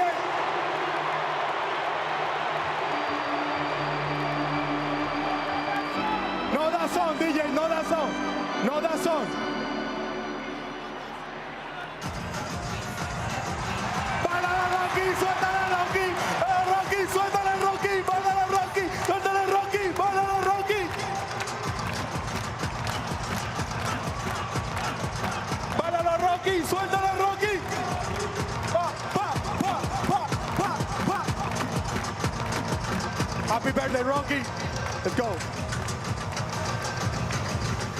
Happy birthday, Roki Sasaki.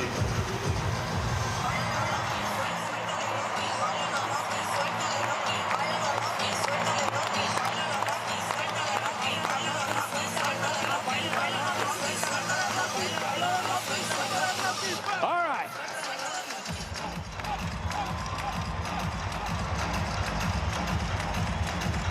This next guy is the sweetest, baddest man on the planet. He is the tallest 5', 10" guy I have ever seen. He is the World Series MVP. Yoshinobu Yamamoto.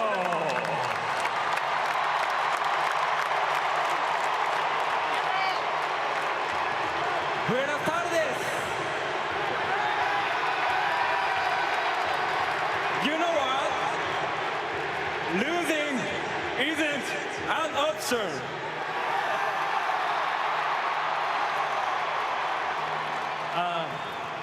Thank you, my teammates, my coaches, our amazing staff, and all the fans. We did it together.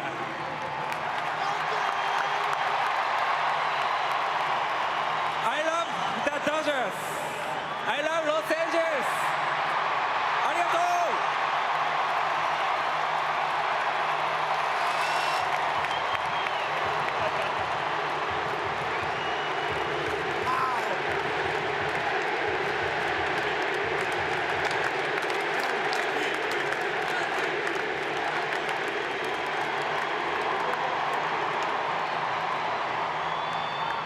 And a promise. What a fitting conclusion, career of one of the greatest that has ever lived.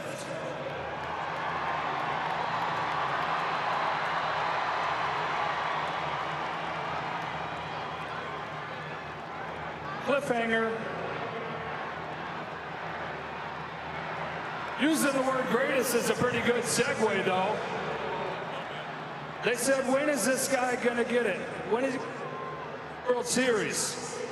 And then when his team needed him the most, was there ever any doubt that this guy would be there, grinding away to find it? And when the moment called for it, Mookie Betts was there to deliver how he always is. The only active player now with a 4th ring, Marcus Slim Betts.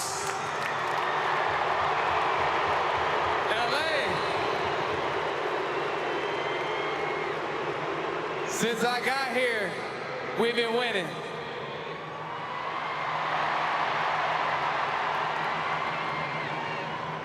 I got 4. Now it's time to fill the hand all the way up, baby. For 5. 3-peat ain't never sounded so sweet. Somebody make that a t-shirt.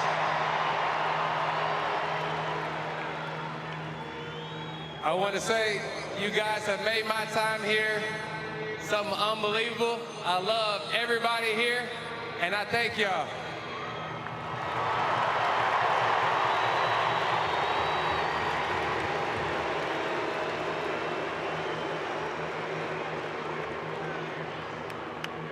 This next guy's trying to avoid eye contact, as if we don't make eye contact, I'm not going to hand him the microphone. Well, if you stop hitting epic home runs, you won't have to talk. Walk-off grand slam in 2024.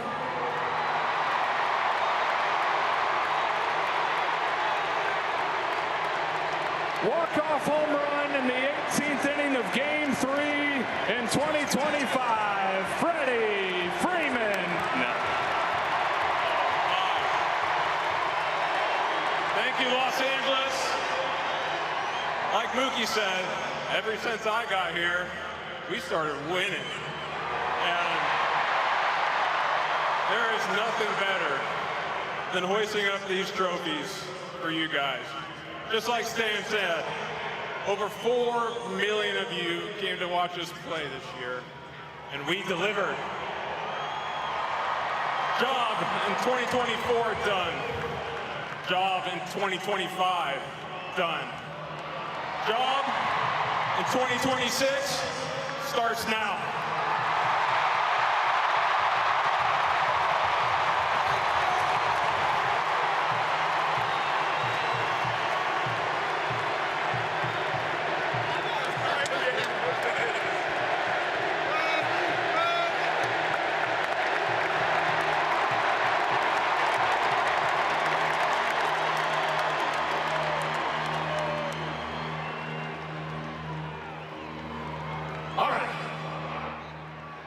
There are certain walk-up songs I know that we all like. We don't dislike any of them, but there are some, when those hit, it's like, oh yeah, something fun's about to happen.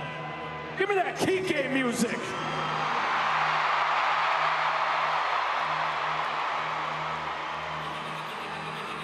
Kike Hernandez.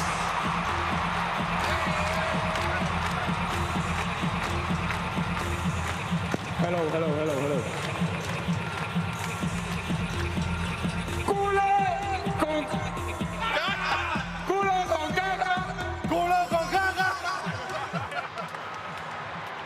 What up, Dodger Nation?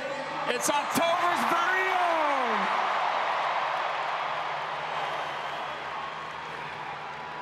Man, thank you. Thank you.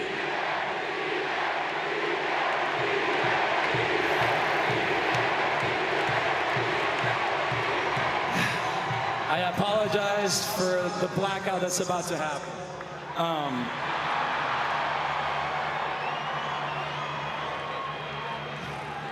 Standing here, you know, playing the most games in October for this franchise,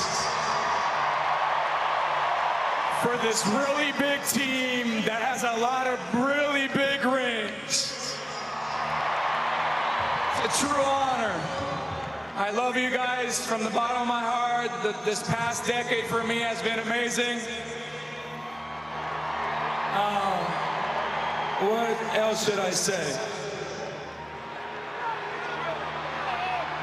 My teammates have been pretty humble. But I think it's time to talk that.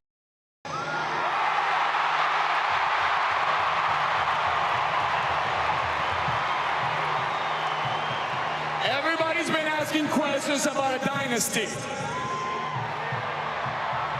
How about 3 and 6 years? How about a back-to-back? Yes, we're a dynasty, baby.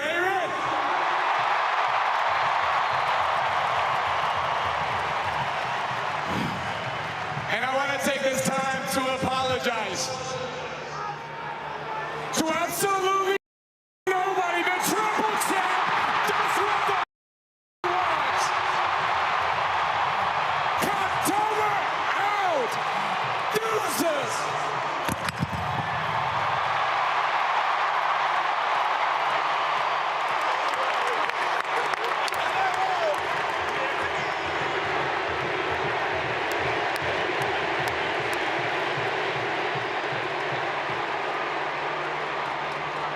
That is not an easy act to follow. Starting pitching, in a lot of ways, got this team to the World Series. And then fittingly, in Game 7, they all had a hand in it. Big lefty, Blake Snell.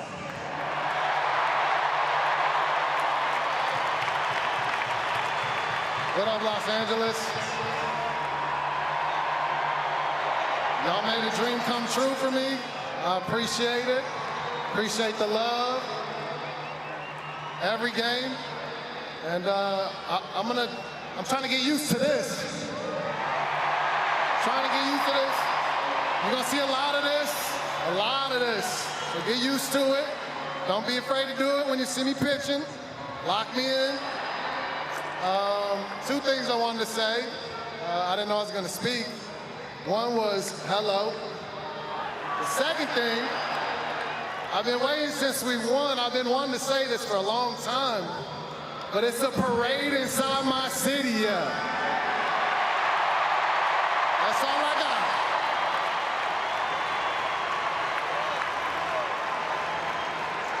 There were so many guys that had a hand in that Game 7 comeback. Just when it was looking like time was running out. The guy that's hit more home runs in the postseason than anybody in Dodger history struck and said, not so fast. Max Muncy.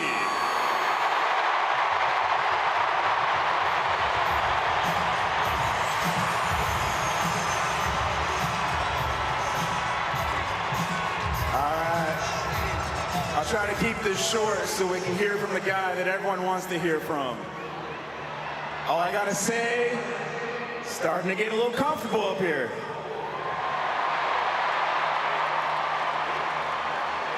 Let's keep it going. As I said last year, best team in the world, best city in the world. We love you guys.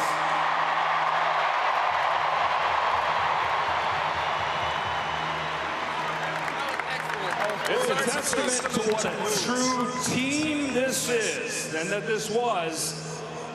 We've heard from all these superstars. We haven't even gotten to the greatest baseball player that ever walked the face of this earth.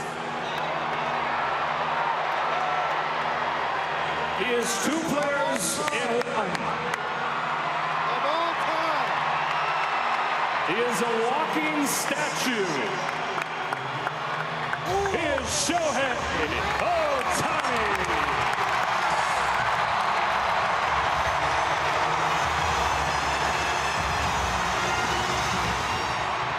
Hello.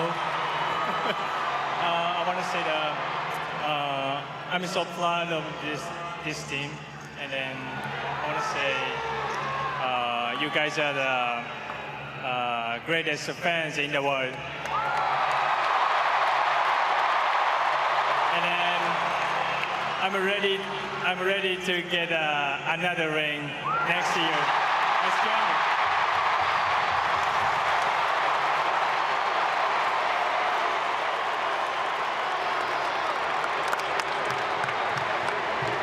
Without further ado, folks, Dodger fan,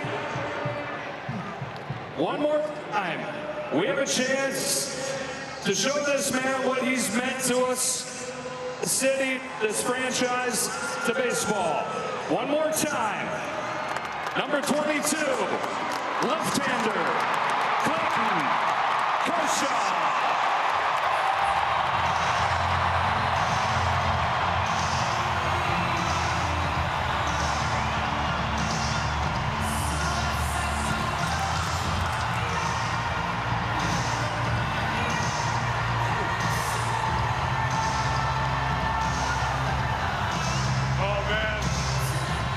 I told Freddie I'm going to try not to cry today. But I don't know if that's going to work. I'll try not to make it weird. Thank you. Thank you for 18 years. Thank you for showing up and watching us play for the last 18 years. Thank you for being here for me and my family and supporting us. And thank you for all you guys. Thank you, my teammates. You guys are the best in the world. You guys are the best team in the world. And you've been the best team in the world for as long as I remember. You know, last year, I said I was a Dodger for life. And today, that's true. And today, I get to say that I'm a champion for life. And that's never going away. Oh, hey, guys. So thank you for this moment. Thank you to my teammates for this moment. Thank you to this organization for this moment right here. I will remember it for the rest of my life. And thank you to these 5 right here who have grown up and been here for it all. Hey, we love you so much. I'm so thankful for all of you. And I know they're going to get one more next year, and I'm going to watch just like all you.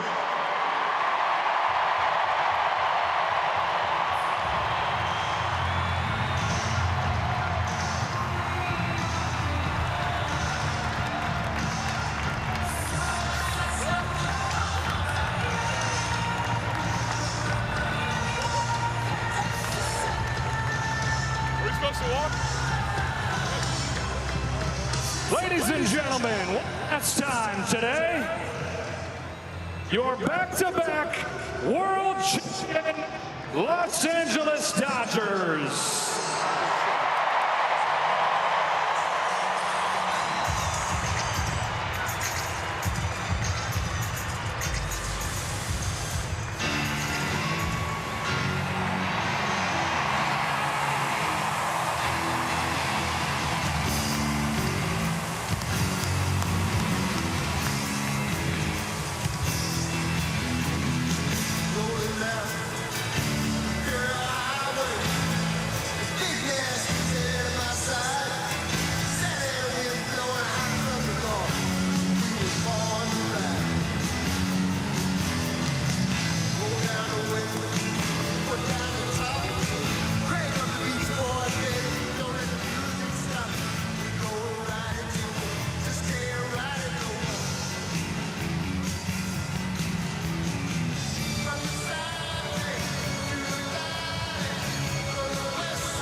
And listening to your World Series champions, the Los Angeles Dodgers, getting so much love here in Dodger Stadium. I'm here with Jim Hill and Ned Coletti, and I'm going to say for a moment what really stood out to me. How fitting that they ended this ceremony today with Clayton Kershaw, thanking the fans for his last season after being here for 18 seasons with the Los Angeles Dodgers. It was very fitting and very moving.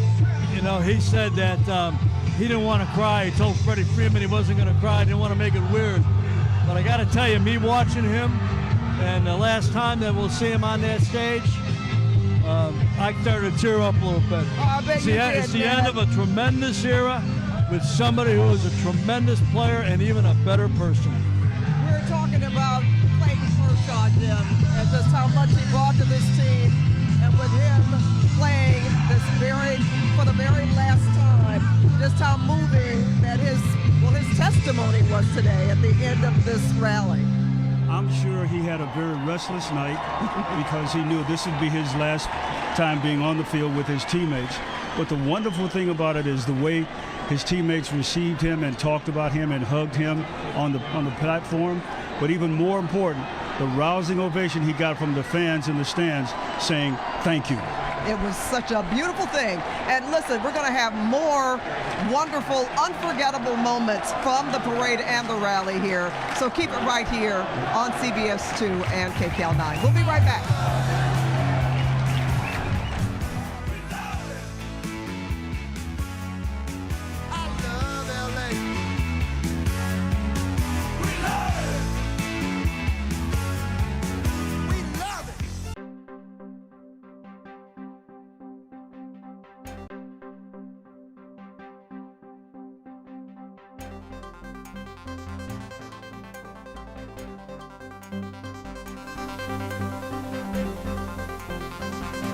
You know, guys, what a moment. Let's talk about the beginning when the announcers said we have another very special guest.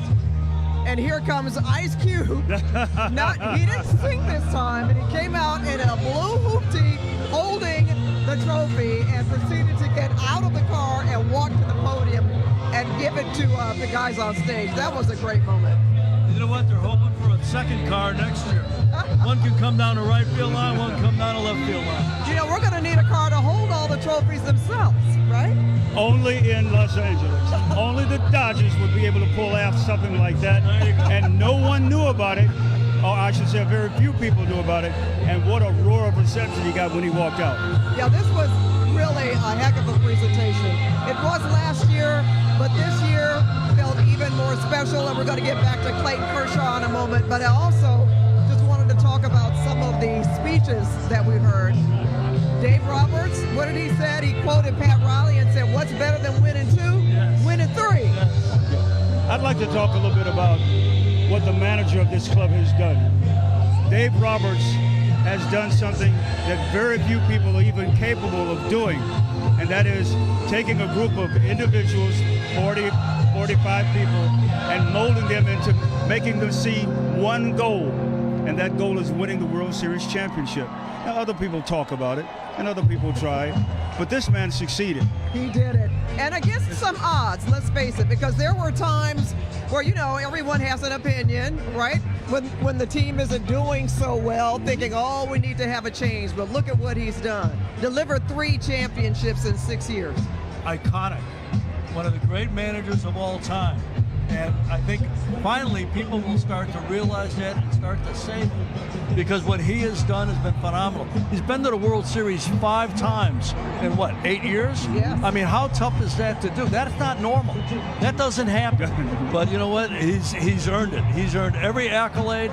And as you dissect what he does, and really the moves he made, besides the leadership, the moves he made in Game 6 and Game 7, to me, that goes down in managerial history. Wow. For greatness This and is knowing the spot. From a former manager, so we respect what you have to say. Oh, it was phenomenal. He was genius. Yes. He knew, and he was calm, and he knew what was coming next. He knew what he had to do next, I should say. He understood it, and he put the right people in the right place. One of the great attributes of leadership and management is to know who to put where and when. And that's what he did Friday and Saturday. I don't know exactly who it was. I made some notes. I don't know if it was Kike or Freddie Freeman or Miguel, whoever. We heard from quite a few. But someone made a mention that 4 million people came to see them this season. Yes. Wow. Oh, yeah. And in this city where there is a premium on the sports dollar, that says quite a bit, because the Dodgers knew in order to make this city even more attractive for attendance, you got to win. Yes. And you have to win a lot. And they did. They won an awful lot, and they think they're going to win an awful lot more.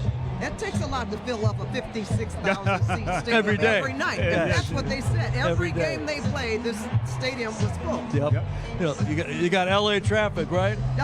4 million people said, we'll figure that out. Oh, you know, because there's reasons not to go, but this place gives you more reasons to go than not to go.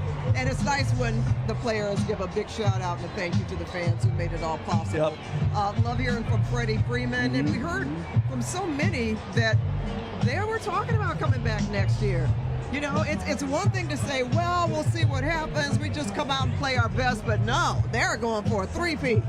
And when a team does that, they know the message that they're sending to the rest of the league. They also know, and this man knows, that if you say that, I'm saying to myself, okay, we're going to show you. You think you're going to win it again? No, you're not. We are. That makes for great competition. So what you're saying, we're going to see even better ball next season, of course, from the Dodgers, but from maybe other teams as well? Well, no doubt, but I think the Dodgers say bring it on. You think they're going to win it all again? I don't think they stop. Knowing the ownership and Andrew Friedman and Dave Roberts and the players, this is not the beginning because we're in it. Well, but this is not the end. How many times did we hear dynasty? Yes. From the players. No doubt. They talked about having a dynasty, and this is it. When you hear that, you know they're thinking about the future. You know they're thinking about winning more than just another championship or 2. They're thinking 3, 4, and on down the line. that's what this Dodger team is doing. That's what Dodger management, and this man knows as well as anybody how management can tell them, listen, gentlemen, this is what we want to do. If you want the finer things in life, if you want to go down in history as one of the best, you got to win. Yes. And I loved hearing from our superstar players, Shohei Ohtani, Yoshi Yamamoto. They're happy to be here. Oh, thrilled. Right? They love it here. And I think they wanted to win. They wanted these championships, and they're going to be here for a long time. No doubt. You know, the word dynasty gets tossed around a lot. It does. And maybe the Patriots were the last football dynasty. But you kind of had a feeling it was going to end. Tom Brady was going to retire or go to Tampa, it was going to end. But this is not going to end. You're talking about players that are still in their prime, right? That are signed for a long time. This is just, in some ways, there's going to be different players here next year. But the players they'll bring in, they will be superstar players as well. So that's why this isn't the beginning, but this is far from the end. Well, that's exciting to hear that they are going to pick up more players next year. Oh, I think they do. Oh, in a profession, in the professional world, especially baseball, you can never rest on your laurels because you know all the other teams are doing everything they can to improve their teams with trades and going in and bringing people up from the minor leagues. That's why you've got to be on your best behavior, I should say, as far as what to do, but more importantly, what not to do. All right. Well, we're not finished here. We'll be right back after this short break. Stay with us.